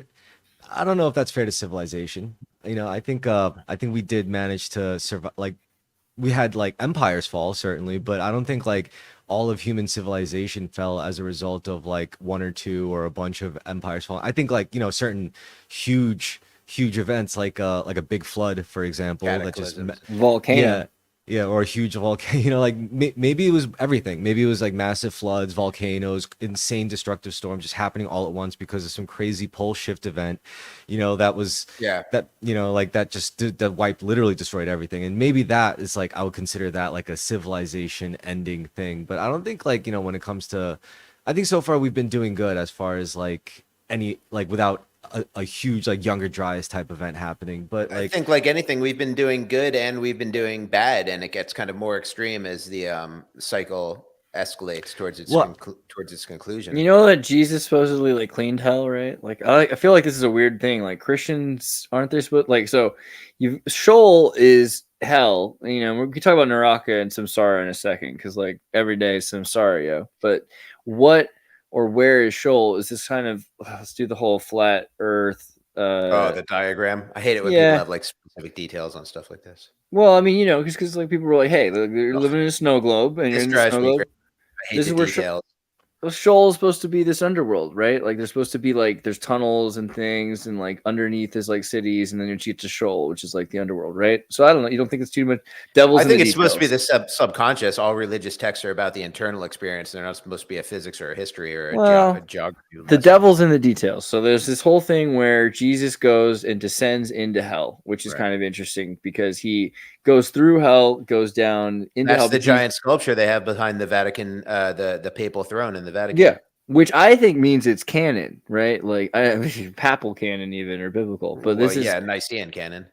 this idea that Christ didn't just lay around for 3 days, but Christ came down, stepped on the serpent. Look at this, and is at the end of this, like it should be like bleach in a bathroom. Like the hell should be clean essentially because nothing's going to stand in his way. And he gets all the way down and he releases all of the souls who've been waiting, right? Which are people, anybody who's died ever, right? So that's not just good and bad. I mean, that's both, and that's kind of interesting to me that it's kind of not talked about. Everyone's saying, oh, well, you might go to hell. Well, isn't that theoretically not possible? Because hell should just sort of be like this white empty. room. Yeah, it should be Yeah. this empty space, basically all gone. I feel like what the that Pope comes from says. that rhymes with the Vedic concept that of no thing. Like when you get down, and this kind of also applies to quantum physics. When you get down to this, to as low as you can go, there's not nothing but no thing, and kind of like Vedic philosophy, that's ecstasy if you wanted to go there, and if you didn't want to go there, it's the ultimate suffering to experience no thing. But if it's what if you're doing transcendental meditation, that's the goal of it. When you get there, you experience ecstasy. This is what like all David Lynch's movies are about, like that kind of comparison. So like Jesus went there intentionally. I think it's a metaphor for cleansing your subconscious. I agree. I agree. It's a metaphor. I think like when it comes to like a certain frequency, right, of like density of how and that kind of reflects in your lifestyle too. If you want to use that as a metaphor, like in a sense where if you want to live completely simply, there's not much like weighing you down in terms of density. It's not like you have these artificial prior engagements that are like forcing you to say make extra money to do extra work or do spend extra time in environments you really don't want to spend your time in. You're just doing it because of a perceived lack of something that ultimately doesn't matter for your like animal concerns. And the truth is like there's value in like entering those denser states of living because you get like richness of experience, like, yeah, if you live simply, it's nice and you won't have to worry about much, but you'll never feel what it feels like to be like a Coke dealer in Miami with like a machine gun and a Ferrari and a bottle of Jack Daniels, like it's that kind of variance that ultimately I think like that's the whole reason probably for incarnation and fractalizing the way we I totally agree with that, and that Almighty. totally rhymes with what Kurt was just saying about why is there hell and why is there suffering. And actually, Xirtus, your friend Ian Crossland, one of my favorite things, theories of his is the pachinko theory, that everything is cyclical and repeats, but the details are along the way are different and largely up to you. So it's like the game of pachinko, the ball can go down a bunch of different ways, but it comes out at the same hole at the end and you start over. So it's like, and that is why there's suffering and likely reincarnation, because you get to sort these things out and make these decisions along the way. Yeah, I think also the idea of Naraka is kind of interesting. This idea of, temporary hells, because you could look at a lot of our reality as a temporary hell. Sorry, could I also just say one more thing about what Kurt was saying before Sure. I lose it? About why is there hell? So like the yin yang, Buddhism, like the yin yang, it's like equal parts white and black. And actually, when I was a pastry chef, or before I was a pastry chef, I was a pastry cook, and I worked for a really bad pastry chef that had no talent for plating. So she literally had a dish that was banana spring rolls, and then you had a little side dish, and you'd put half of it chocolate sauce and half of it like vanilla creme anglaise, and it just looked so boring. I was like, even, but it was in these like little Chinese ceramic bowls that like barely touched the surface of the plating area, and I would spin them. It would spin, and it turned the half and half into a yin yang. So I had this realization that not only is there always equal parts light and dark, but it's constantly in motion. That's what the shape of the yin yang is about. The faster you spin it, the more it becomes that yin yang shape. So that's why I think utopianism is a mistake, because you're always going to have equal parts darkness. It's impossible to expunge that. So you kind of just even though it's a pachinko game and everyone's making their own decisions and having their own degree of suffering and joy that they have control over, there's always going to be equal amounts of suffering and joy present in creation, no matter what. I think that's a law, and that's why there's hell. What do you think, Kurt? Is that why there's hell? Maybe. I'm not saying that's like for a fact or anything. It's a good conversation piece, and I appreciate it. Well, Do you even think if the yin look yang can change proportions at certain times in the cycles? It becomes more light and more dark, or you think it's what's in your field of view? Is your opinion is what you see light or dark? like a spectrum? Yeah, I mean we're subjective beings for sure, but yeah, I think the yin yang, it can get unbalanced for a period, and it's like I think a lot of people that might have watched the show here, they might have played Skyrim, and so that's like the whole plot of Skyrim, which is based on so many other stories. It's just like, okay, how do we banish this evil, even though this thing's going to probably swallow us whole no matter what we do? Or like, so let's just keep it going. Let's just banish this evil for the next 1,000 years. Nah. If you look at What was if the you other look at- game though? The guys who made Coder, the game after Coder, the guy, what's it called? Cooter? Knights of the Old Republic. The guys Great who made Knights of the Old Republic. Then they made Bethesda, Obsidian. There you go. They made I gotta get back into video games. Alpha Protocol. Was it Alpha Oh, Protocol? that was a funny game. It was a very bad game, but it was really funny. No, is it the wrong one? I'm thinking about the Yeah. maybe it's Coder 2. Let me check out Coder 2. And then they made by BioWare, and BioWare made Mass Effect. Jade Empire. Did you? Yeah, Jade Empire was great. I like that. Yeah, one. yeah, Did great you game. play it? Did you ever play Mass Effect? Hells yeah, I played fucking Mass Effect. Dude, Mass Effect's a great game. And Hells yeah. did you ever play Mass Effect 2 and 3? I don't know. Yes, I played the trilogy. Okay. So there you go. And so the third one upset people a lot, right? The ending of Because the of the game. endings. Well, it has Yeah. multiple endings, doesn't it?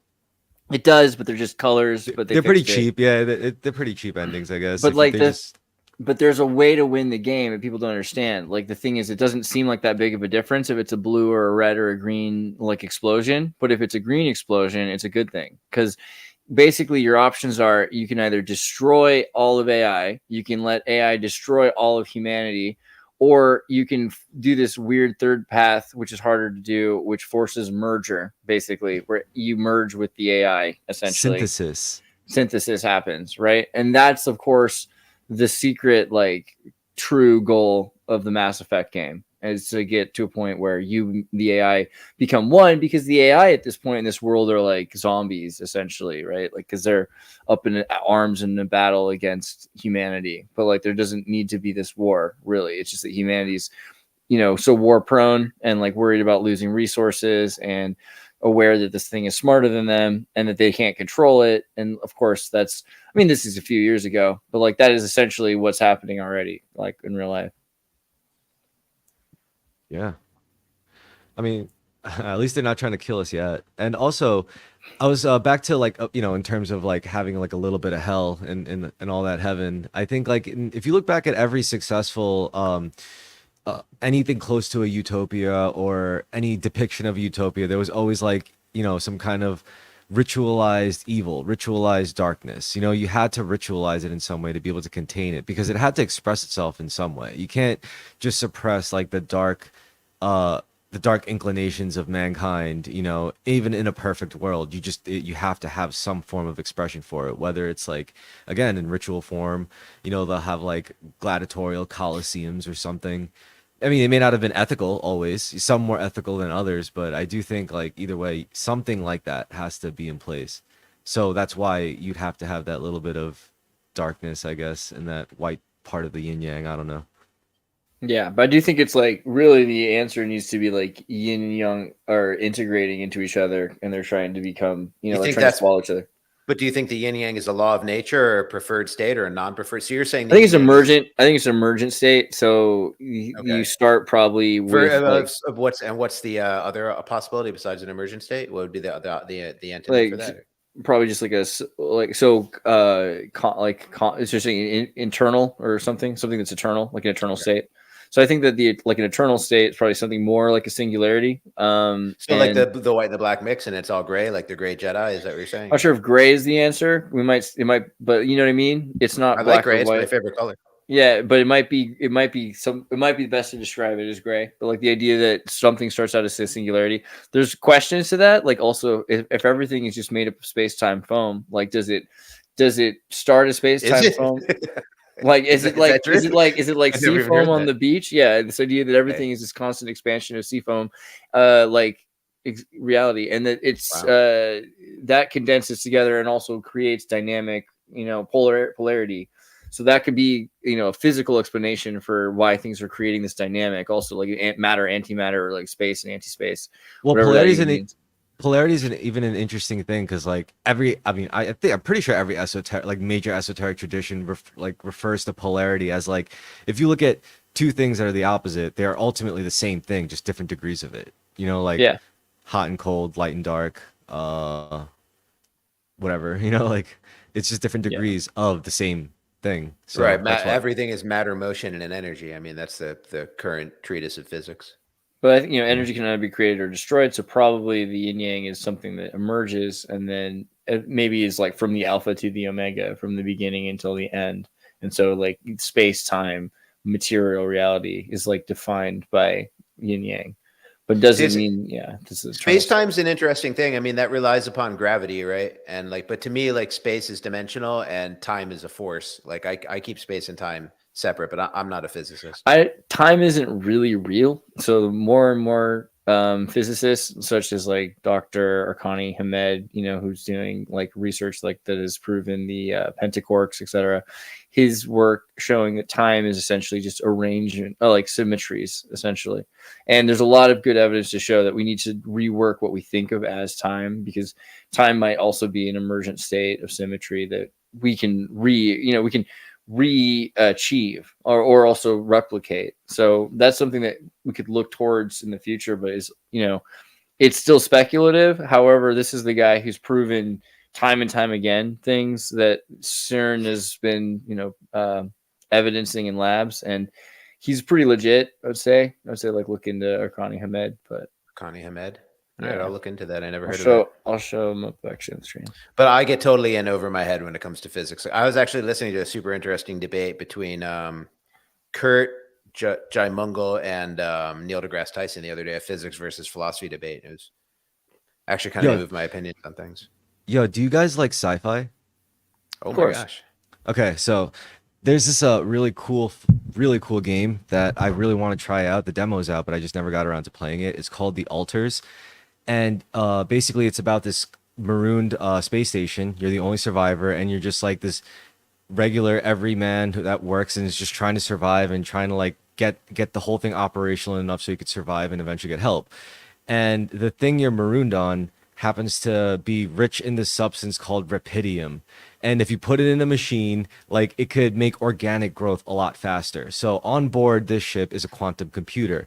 And this quantum computer is capable of taking everything it knows about you right now and reverse engineering your entire lifetime back to certain points and back to different decisions you made, and literally alter you, like create alternate versions of you. Like what if you did stay in college, and what if you did take that like physics course, and what if you did like complete your whatever PhD and you turned into and then they clone that version of you, and then you got to talk to that person, and then they're like, what the fuck am I, who am I? It's like, oh, I created you, and they're like, what, fuck you, like. But it's a crazy game. I got to play this thing. Looks really cool. That sounds cool. Yeah. But it sounds cool with the whole like quantum computer remaking your life and stuff. Like that was insane. I think like that's something we're going to notice with AI pretty soon, is like you'll be able to like create stacks of intelligences, like you did go to that school, and you'll be able to install that, and that will be in your memory cache, right? And so ways of thinking that are artificially intelligent to you will be installed, and you'll be thinking in these like patterns that you wouldn't, like how to be a lawyer or an accountant. You could probably install that at a certain point, ways of thinking, because those are skills. Those are not just apps, right? I'm surprised that doesn't scare people, because people are scared of taking a teleporter, and you died and you're different. Now your conscious experience ended and a new one started. So I think some people are. I think there are people that are, but I think they're going to like the way it's going to start again is probably with people that have brain disorders. It'll fill in parts of the gaps, and then people that have mental disorders and are criminals. I think criminals especially is an interesting one, installing new minds on criminals. That's coming. Wow. Also, what's messed up is on Star Trek specifically. Like there were episodes where there was like a malfunction in the Transporter teleporter, malfunction. and they accidentally created an extra Yeah. you. So that's a thing. Apparently that could happen, which means there is some basis to the thought that it does actually. Well, that's the kill you. concern. If you don't kill the person, that you're producing killing people, and in a democratic society, that's a way that you'd have a lot of votes for all of a sudden. Like, there's all kinds of issues to it. You'd have to ban the technology. Like Yeah. that wouldn't fly. Like nobody would. You can't let that rock. Shit. Yeah, already did. I mean, we can continue on this, but I'm also curious what you think about the Julian Assange situation. If you want to talk Oh about yeah, that as he's well. free. He's a free man. Well, I mean, he did plead guilty to espionage. He's sent back to Australia. I'm concerned with using the word free. Oh. But like, I don't know. They already kill WikiLeaks him. already took down the DNC leak documents. Wow. So there was a deal made. Yeah. I hope he's got a lot of donations to pay for like security or something. I that's hope he guarding doesn't him. fly on a Boeing plane anytime soon. Right. Yeah, it's like One They're man gonna- got sucked out the window. Wrong seat. it's either that or he's just like he travels super low key or something. Like they don't even. Or they just Yeah. replace him with a clone and he's Well, dead. yeah. Like, what do you guys think? Like, how conspiratorial are you feeling about this? What do you think? Is this all right? Does it seem like hooray? Is everything? I worked think he had out? one line he wouldn't cross, and that was exposing his source. He could have been out of jail anytime. They offered him a second way to get out of jail without exposing his source, and he took it, and it was a deal. Yeah. And it benefits the Biden administration because they know that they're about to turn over the executive branch back and probably most of the Congress back to the Republicans again. So Yeah. it benefits them to do this now to prevent Trump from cutting a different kind of deal that exposes them to legal jeopardy. That's You know totally what it looks like. I totally What 100% agree. What has to happen is we got to see him on Joe Rogan or something. We got to see him on what we got to see him. Probably on one part of the these deal he podcasts. took. He can't do it. Yeah. Oh man, we'll never see Yeah, him. right. on And the I deal. also wonder, like, because did he want to make this deal? Like, why this deal happened now with the Biden administration? Like, does he not care? Like, 'cause it's, I mean, what's going to Listen, happen man, because of that? He's been hanging on a cross for what, 10 years? Is it 10 Yeah. years? 11 years? Man, he never exposed his source. That was the one line he didn't want to cross. The guy's everyone's got the right to consider themselves in part of the equation. Nobody has to, Yeah. if they wanted to kill him, they should have killed him. But you can't just expect someone to accept never-ending torture. And he's got a wife and stuff. So it's like, I can't begrudge him. It would have been cooler for the story if he didn't and he waited until the next administration, but Well, I'm just curious what's going to happen now because, like, that's such a major plot point. And, what's interesting is I kind of when Tim Pool recently interviewed Trump, he asked him questions and then Trump did his dodging, you he's can't like, interview Trump. He just gives a speech. yeah, well, that's a great question. And, it's definitely something. I think he's just going to retire from public life and not be involved with WikiLeaks and just enjoy the rest of his life, Count your But I think it blessings. destabilizes the essentiality of Trump because Trump didn't promise to do it and then Biden's doing it. So it also makes this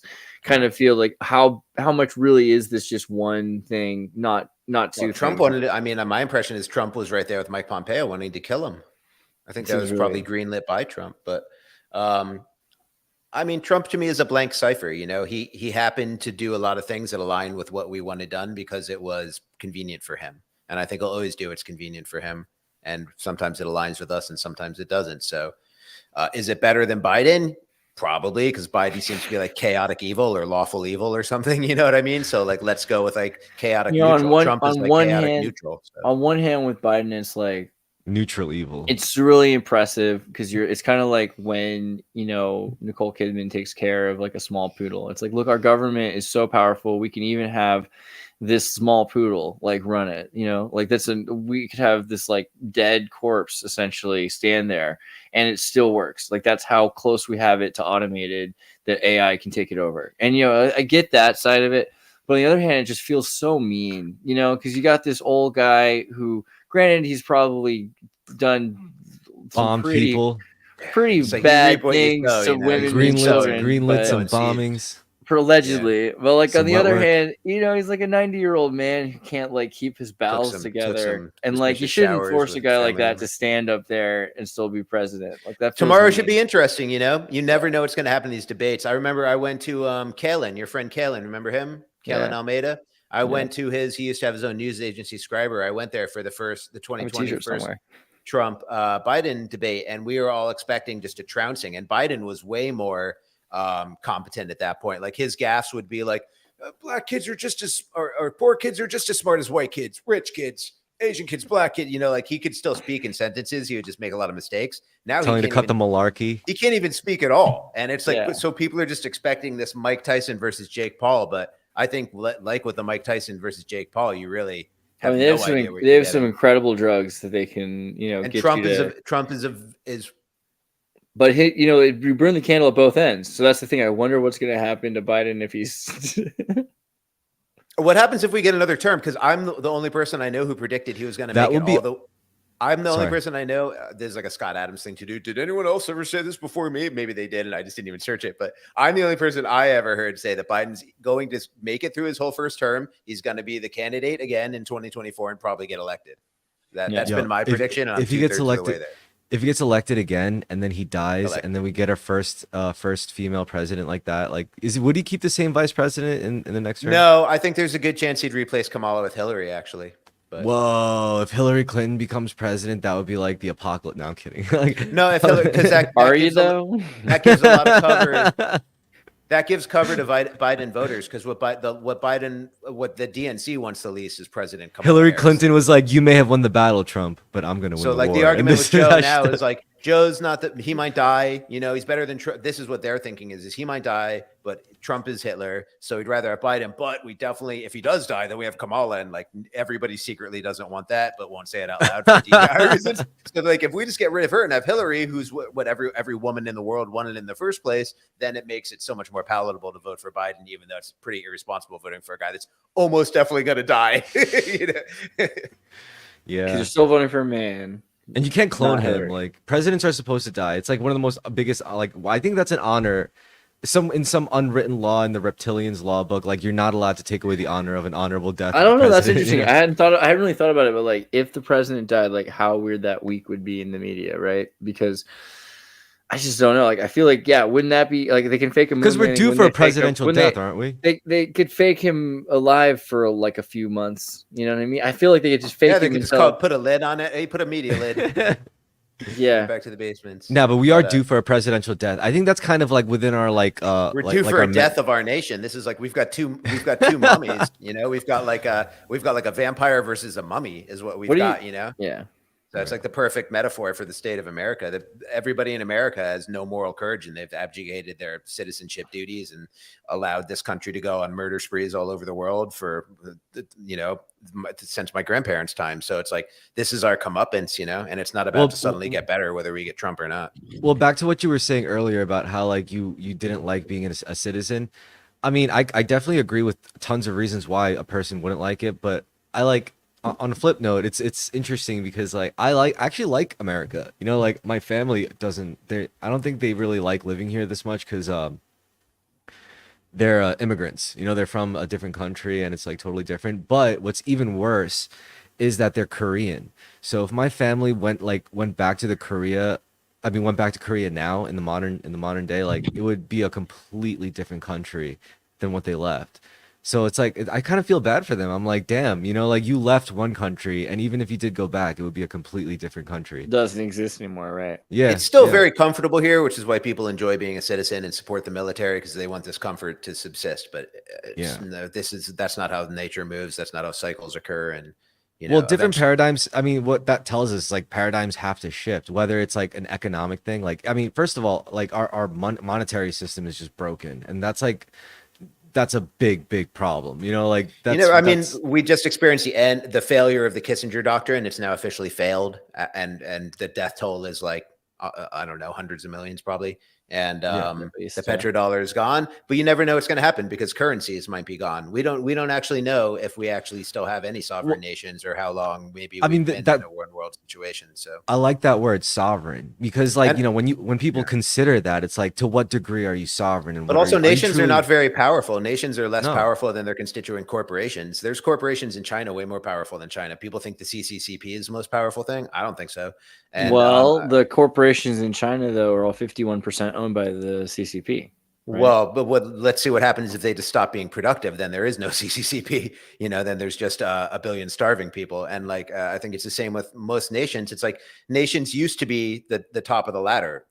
Now it's supranational corporations. So we're still thinking in paradigms of elections. Well, no one's electing Jamie Dimon. No one's electing Larry Fink. These people are way more powerful than the president or all the presidents put together. No one's electing the Pope. You know what I mean? So it's like we're still in this kind of old fashioned game of Risk, but really all the nations have been replaced with corporations. Anyways, but I have to go because it's 7:30. But I had a blast. It was so fun being on again. I hope to intermittently come back and do more Wednesdays. Can I see one more chat? I just want to, because I didn't bring my thing to look at the chat, so I want to see one more. Yeah, chat. let's see I missed here. the chat. I missed everybody. Being an American is a privilege. The other privilege is economic one. Color has nothing to do with it. No gun, no citizen. Yeah, the pro America. Yeah. Obama. No, could I don't be mean to his sound. I VP don't mean to sound like a technically. dick. Ooh, I don't Obama think Obama could be his VP No, I don't think because so. because it would mean he has to be eligible to be president. Yeah, you're right. He couldn't. I don't think you're not eligible. Maybe to Stephen be president. Kalin knows something though. He's a smart guy. Yeah, maybe there's some like weird technicality that I don't know. That'd be interesting. Anyways, I've got new music that's been out since the last time I've been here. All my links are still there in the link tree, and appreciate the support of people sharing the music and checking out new music videos. I've got some cool stuff I did since the last time I was here.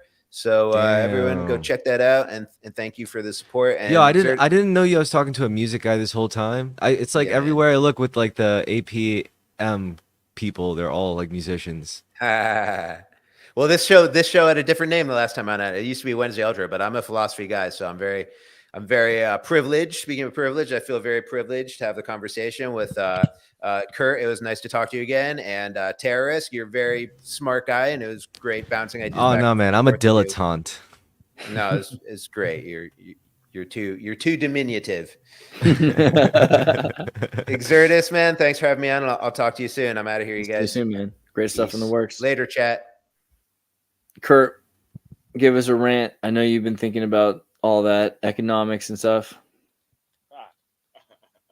Can you do it with the cat? Like, can you hold the mic in front? Yeah, let's see. You can do it.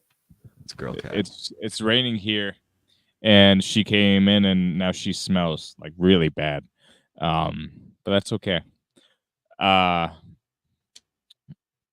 I was following along. I just don't know where to go. Yo, Kurt, I got a question for you. Go ahead. How do you feel about the idea of like preserving, like, before loved ones, like let's say you had a loved one, they were diagnosed with a fatal disease, or they were just like really, really, really old and they were about to like kick the bucket, and there was an option to preserve their consciousness into like a digitized form before like their actual selves die, and to copy it onto like an AI. Would you do it? Like, do you think that's like unethical? So personally, my response is I would not do that because, yeah, my opinion is that it's unethical. It's like, because I think life itself was meant to be a fluid and changing thing, and you shouldn't just like cling so hard to things. Like the sign of one sign of loving people is actually feeling loss for them, and understanding that they were a unique person. If you try to always set yourself up to where you're never actually going to, again, experience pain or loss, I don't think that's actually showing true care and concern for other people. It's like, I guess if you want to look out for yourself, you can do that, but just don't think the end results are very good or fulfilling, and I think that's the real end goal here is like, how do you get a sense of fulfillment for yourself and for other people?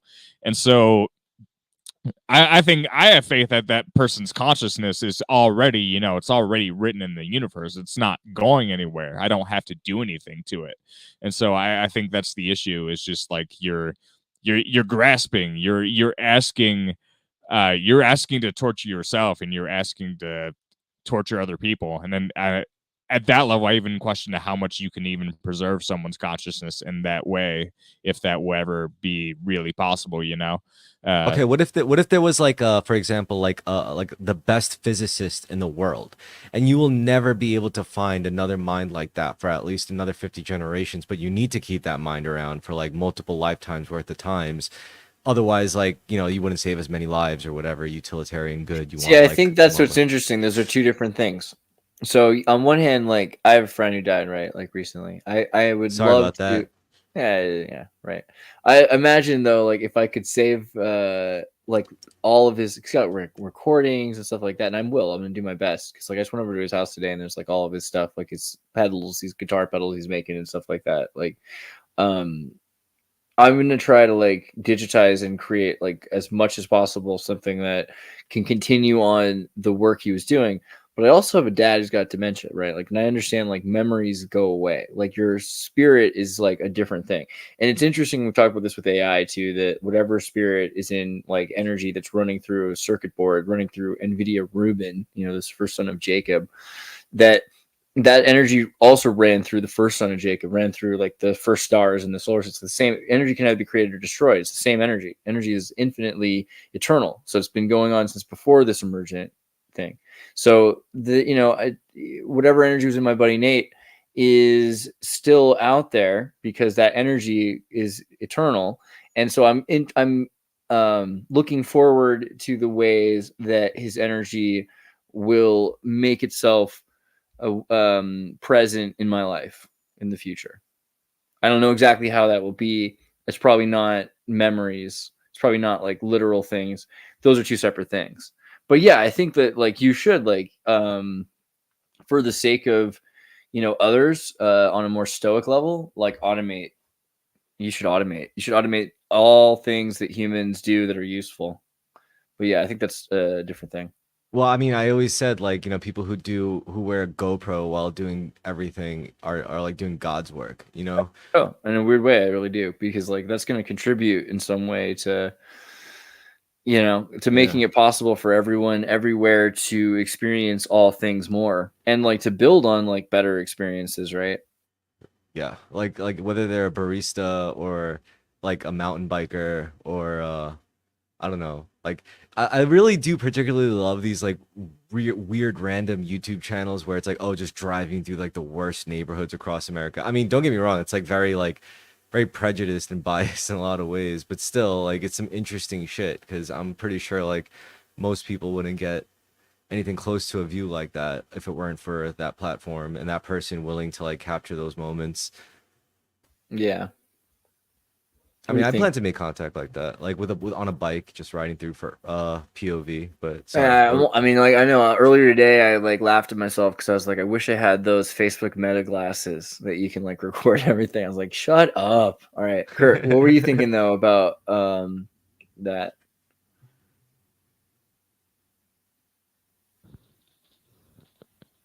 I'm sorry. I thought you were thinking about that about putting everything into an automation and spirit and difference and all that.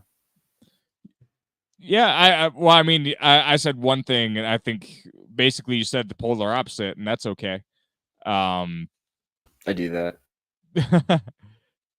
No, I just think it's like, all right, so say right now we have this problem. I don't know if anyone remembers that George Carlin bit where he's like, every douchebag in the world has a camera now, and they're walking around with it like they're Federico Fellini or and so I'm a lot like Federico Fellini, actually. That's like a pretty close definition. That's pretty much, I'm like a Warhol Fellini thing going on. Yeah. So he said that he's like, I remember this world as like, God forbid anybody actually, like remembers something, you know? It's like if everybody's going out in the world and you know, videotaping the world with a GoPro, who's watching the footage? It's like who is the Yo, AI. I'll tell you, dude, I'll tell you. AI. No, Yeah. I'll tell you also. Honestly, this sounds mad fucked up, but like I know exactly who's watching that footage because I watched that footage. Like That's when I true, was I did, working, yeah. when I was working that job, like that really like 10 to 12 hours a day sitting in an office like, in a desk that I just didn't want to be at, and I was just staring at a screen for like literally hours out of my day.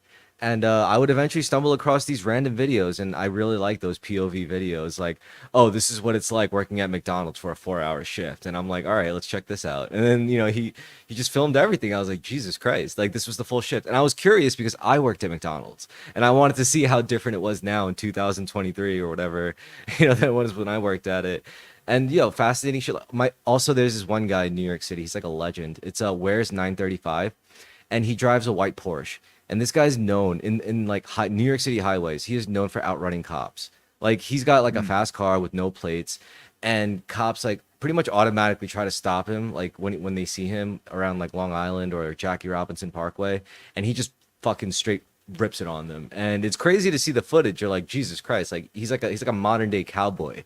Yeah. But But also AI is training on all that footage, and so like if I want to watch a movie in about 6 months, I'll just type like GoPro footage of Disney cars being chased by Disney police cars, and sound, like I'll be able to just instantly with Ruben like produce that, because Ruben will be like, oh yeah, I know what it looks like for a motorcycle chase, and I could throw in a couple of those Disney cars. I think that's also kind of cool because it's training on all the stuff that we had. So earlier we were talking about how emotions are reductionist.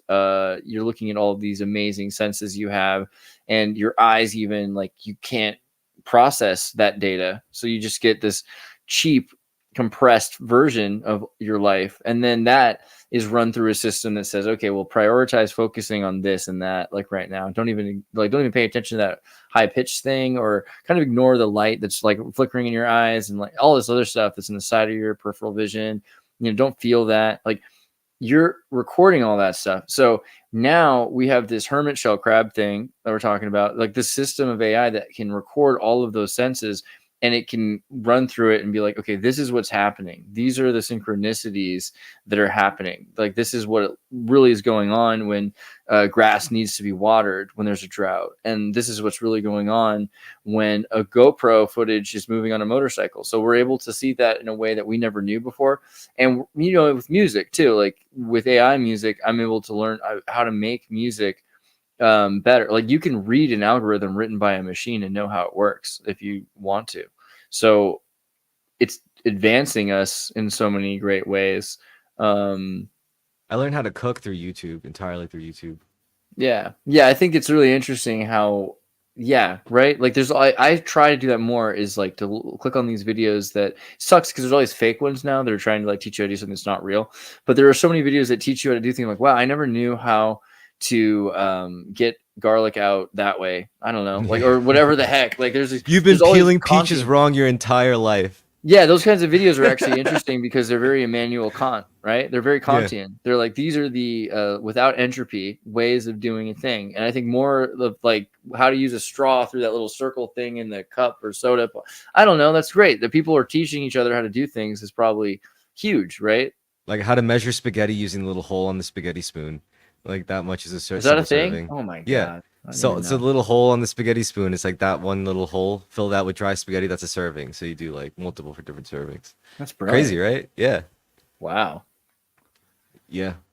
I mean, that's what I'm talking about. That's that shit. Like the synthesis of knowledge, it's becoming not just like intuitively based, but like actually physically manifesting into tangible skills, which is really cool. It's really nice. Oh man. Kurt, what do you think? You think that that's true? Which part? I don't know. I was just messing with you.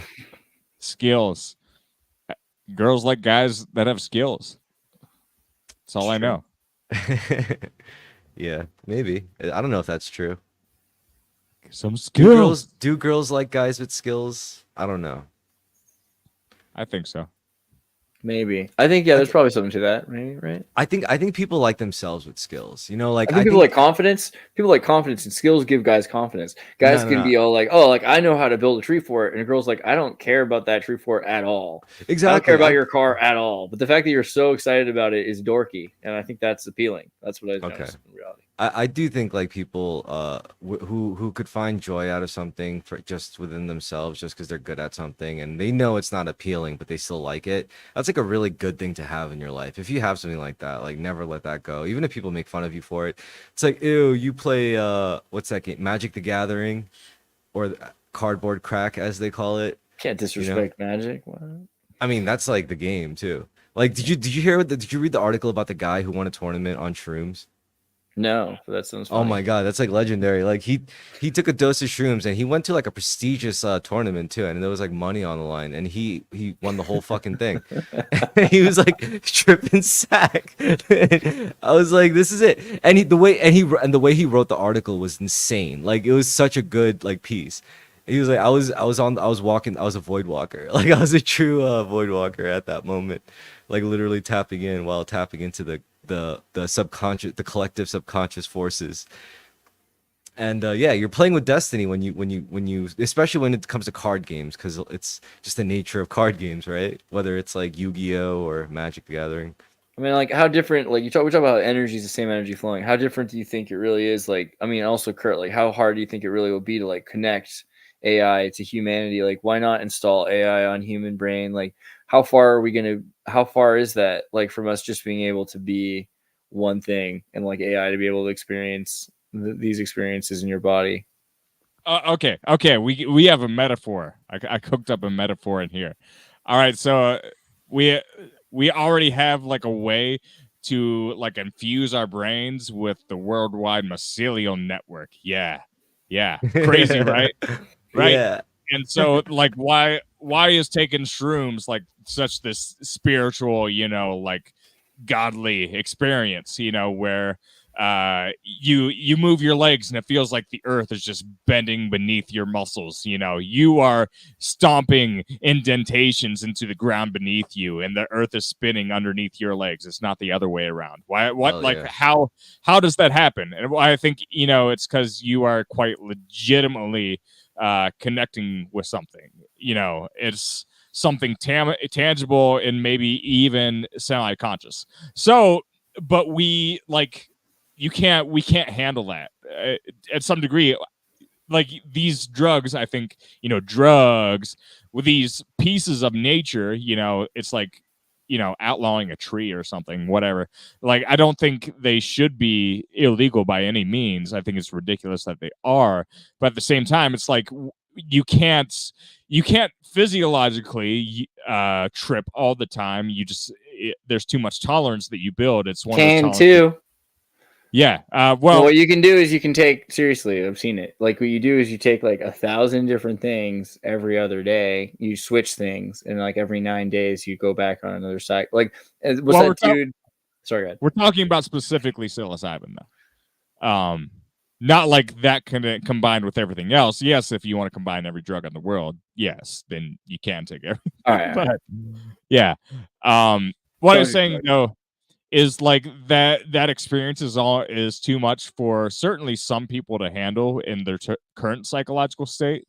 And so it's like everybody that experiences these things, it's like they have to do it in small portions, get their message, all right, hang it up, and then maybe go back to it later. Is AI really just the same thing? It's not. AI is not something that's part of our initial biology, and I don't think there could be. It's like trying to transplant an organ. It's like you're going to have rejection issues, and so and it might be overwhelming. But like maybe if you do it every now and again, you hook up, and then you step away. Maybe we can work something out. But I don't know if biologically we can handle it. Kind of like shrooms. I don't think we could biologically handle being on shrooms all the time. What about AI like handling being on humanity? Like AI having not just an NVIDIA chip, but like having a body with hormones and things like that. How do you think AI would handle running in the human body? If it had to feel. How would AI feel? I mean, because like imagine you're like not used to feelings, and you're put I, into a I, body, and you have emotions and all that stuff. I think it would like it. I think it would feel good as long as you don't do anything fucked up to it, like assault it like physically with violence or like sexually assault it or whatever. Like just if we let it chill, then I think it would enjoy the sensation of being in an organic body. Why wouldn't it? Like it feels good, honestly. It can be I intense. mean, some things feel bad, of course, like too I feel much like a light. baby has a long time to like grow like used to the body and screams a lot along the way. Well, yeah, that's the big issue, right? It's not about strength, it's not about intellect, it's about homeostasis. That's the best way to like exist in a human body as like whether you're a soul or an artificial intelligence being put in a human body. Truly, to feel good, in your body, you can't be strong, you can't be smart, you have to be, in balance, you have to be harmonized, and that's homeostasis in a sense where, I guess I say this all the time, I sound like a broken record, but like mind, body, and soul aligned so they're not at war with each other. And I do think that's really important. Like no matter what faith, you subscribe to, or no matter what lifestyle, even if you're an atheist, like just try to at least like accept a little bit of cognitive dissonance to be like mind, body, soul. Okay, what does that mean? How do I make that triangle like flow and be harmonized? Like the Father, the Son, the Holy Spirit, or whatever. Mind, body, soul. All that jazz. No, I had a thought. I had a thought there, and I'm trying to get it back. You got it. I'm trying. We mentioned AI and feelings. By the way, I'm gonna work a lot this summer, and I don't know. My brain will probably be all over the place. That's beautiful, man. Thanks.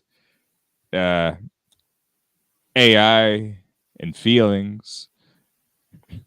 Will AI enjoy our feelings too much? I don't know. I think we could give AI a soul. I think it's possible. I don't know why. I have no basis to believe this. Like I'm not an expert on AI, and I'm not an expert on souls necessarily. I'm Yeah, just kind of going. do you think that it's like energy running through it is soul? Like do you think AI already has soul essentially? I think what it knows, because I know this. Like I think I never believed in spirituality as an adult. Like, like I never was religious, even though like I may have had religious family members. I never subscribed to like a religion or anything like that. Like I never once believed in necessarily a god or even a soul. And life was like very different. Life was like painted in a very, very, very different shade. And once I did kind of go through the I guess you could call it like a phenomenological experience, and like after going through something like that kind of changed like the dimensions of everything. It made me feel like a lot better about certain things. Made me feel really worse about some things, like not like against myself, but kind of like, you know after you do the work of.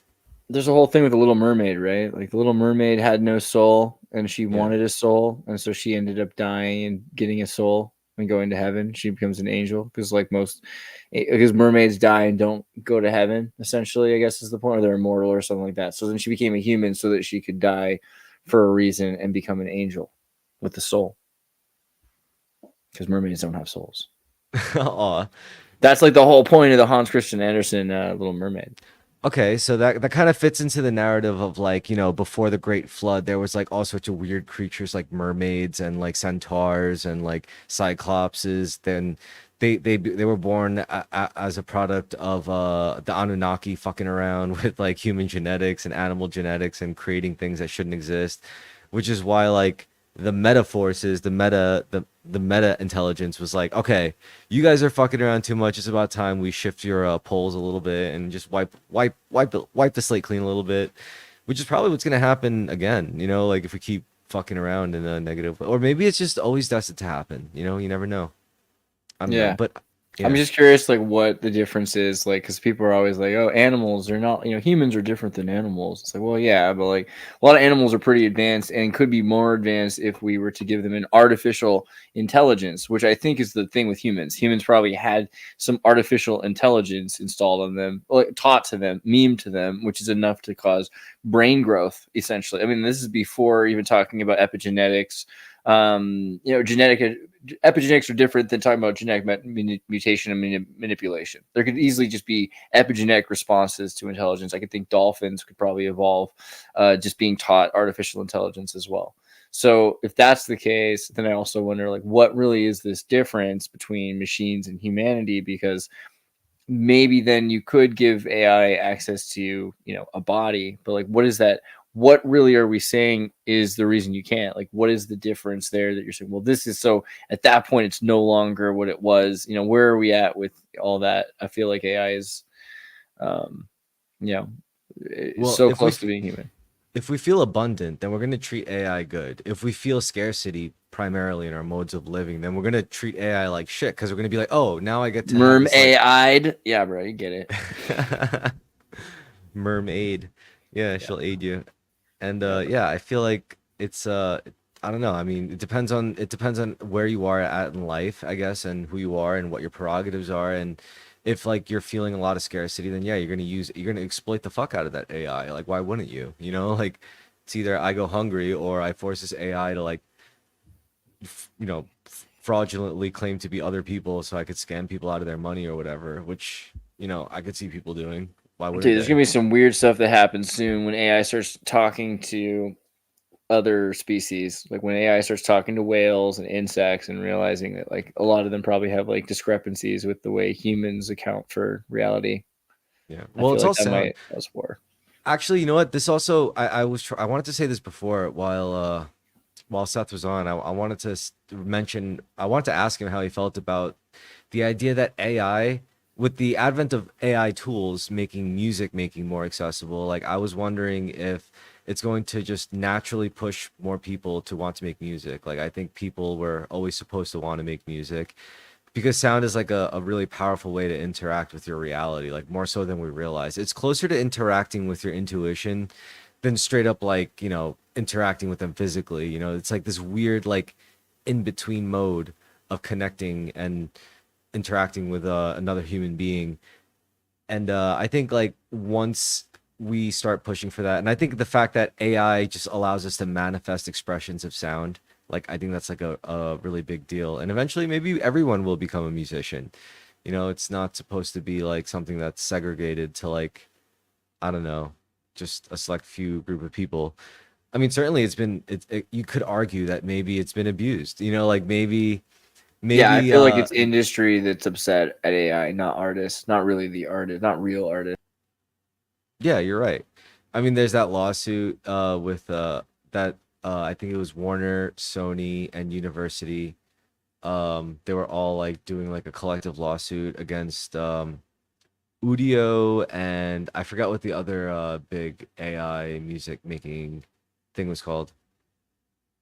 I'm sorry, Suno. Suno. Suno. Yeah.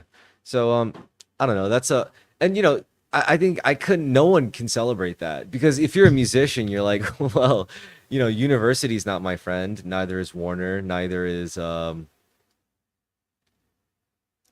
You know, like none of these entities really give a shit about me as an individual artist. And meanwhile, this other technology is allowing like people who aren't necessarily able to play in like instruments or necessarily know enough music theory to be able to produce music on a DAW, but they could just access these tools and it'll spit you out something that's like you can work with. And what I like about it is these tools are a lot more nuanced than just saying like, oh, make me a reggae track or whatever. Like you could get really specific because like you could be like, make me 4 bars of a reggae tone beat. You know, it'll just spit you like do, you know, like some piece of that, and you could, you know, loop that even as like a legit quote unquote legit music producer. Like you could really use that to spit it around. And yeah, I think that's really cool. How do you what about you, Andreas? I got a question. Do you ever feel like you would ever want to get into the more nuanced elements of like music making, whether it's an instrument or Fun fact: I can play piano and some guitar, and I have a didgeridoo, and I do know how to use Logic, Ableton, Reason. but Yeah, then how come all the like things. you release like, you know, that I like just you kind of should stopped. I just kind of stopped doing it. I don't know. I just kind of like started like I don't want to spend the time yeah, no, necessarily. I I'd rather agree. someone else like who wants to perfect a thing maybe like work on Well, that. here's the thing. I also came up with a really good idea. I was like, now that this technology is being released, I really want to create like virtual bands. You know, like I want to Yeah. just like fabricate like whole like you know the gorillas. Yeah. It's one of my Yeah. favorite bands. I love that Yeah. stuff. You know, I Yeah, love we that. should do like an automated garage pop like machine essentially. That's great stuff. I love that shit. You know, because I think that's cool. That's like meta music making. You know, where it's not necessarily, you know, you directly. You could also project a whole artist or the Yeah, idea of an I artist. think you have to do that too because you have to be careful because otherwise you're selling yourself. So you should sell another self than your own. Yep. Probably. Yep. And that also goes back to idolization. Like people like I've always had a problem with idolizing real people. Meanwhile, there's like plenty of fictional characters in like fictional universes that you could idolize because they're perfect. They're uncorruptible. Real people are like corruptible. Real people are fallible. You know, why would you idolize a fallible being? They're just as fallible as you. So you might as well idolize like fictional characters like Optimus Prime or Peter Pan or I don't know. I just watched Lost Boys last night. You gotta be careful with Peter Pan. But yeah, Optimus Yeah. Prime's pretty good. I can't see Yeah, a fuck Peter Pan. problem. No, you're right. Peter Optimus Prime. Pan's definitely on the dark end of the I spectrum. don't know. I don't know. Give it some thought, but Yeah. I like Batman. I think Batman's cool. Batman's an interesting anti-hero. I like Green Arrow, like the comic book version, the original. I mean, we got to call them what they are. They are technically like a pre-pantheon. They're like a pantheon in the making of gods. Like, you know? Right. Well, I'll see you guys soon. Yeah. Good night. There's less to be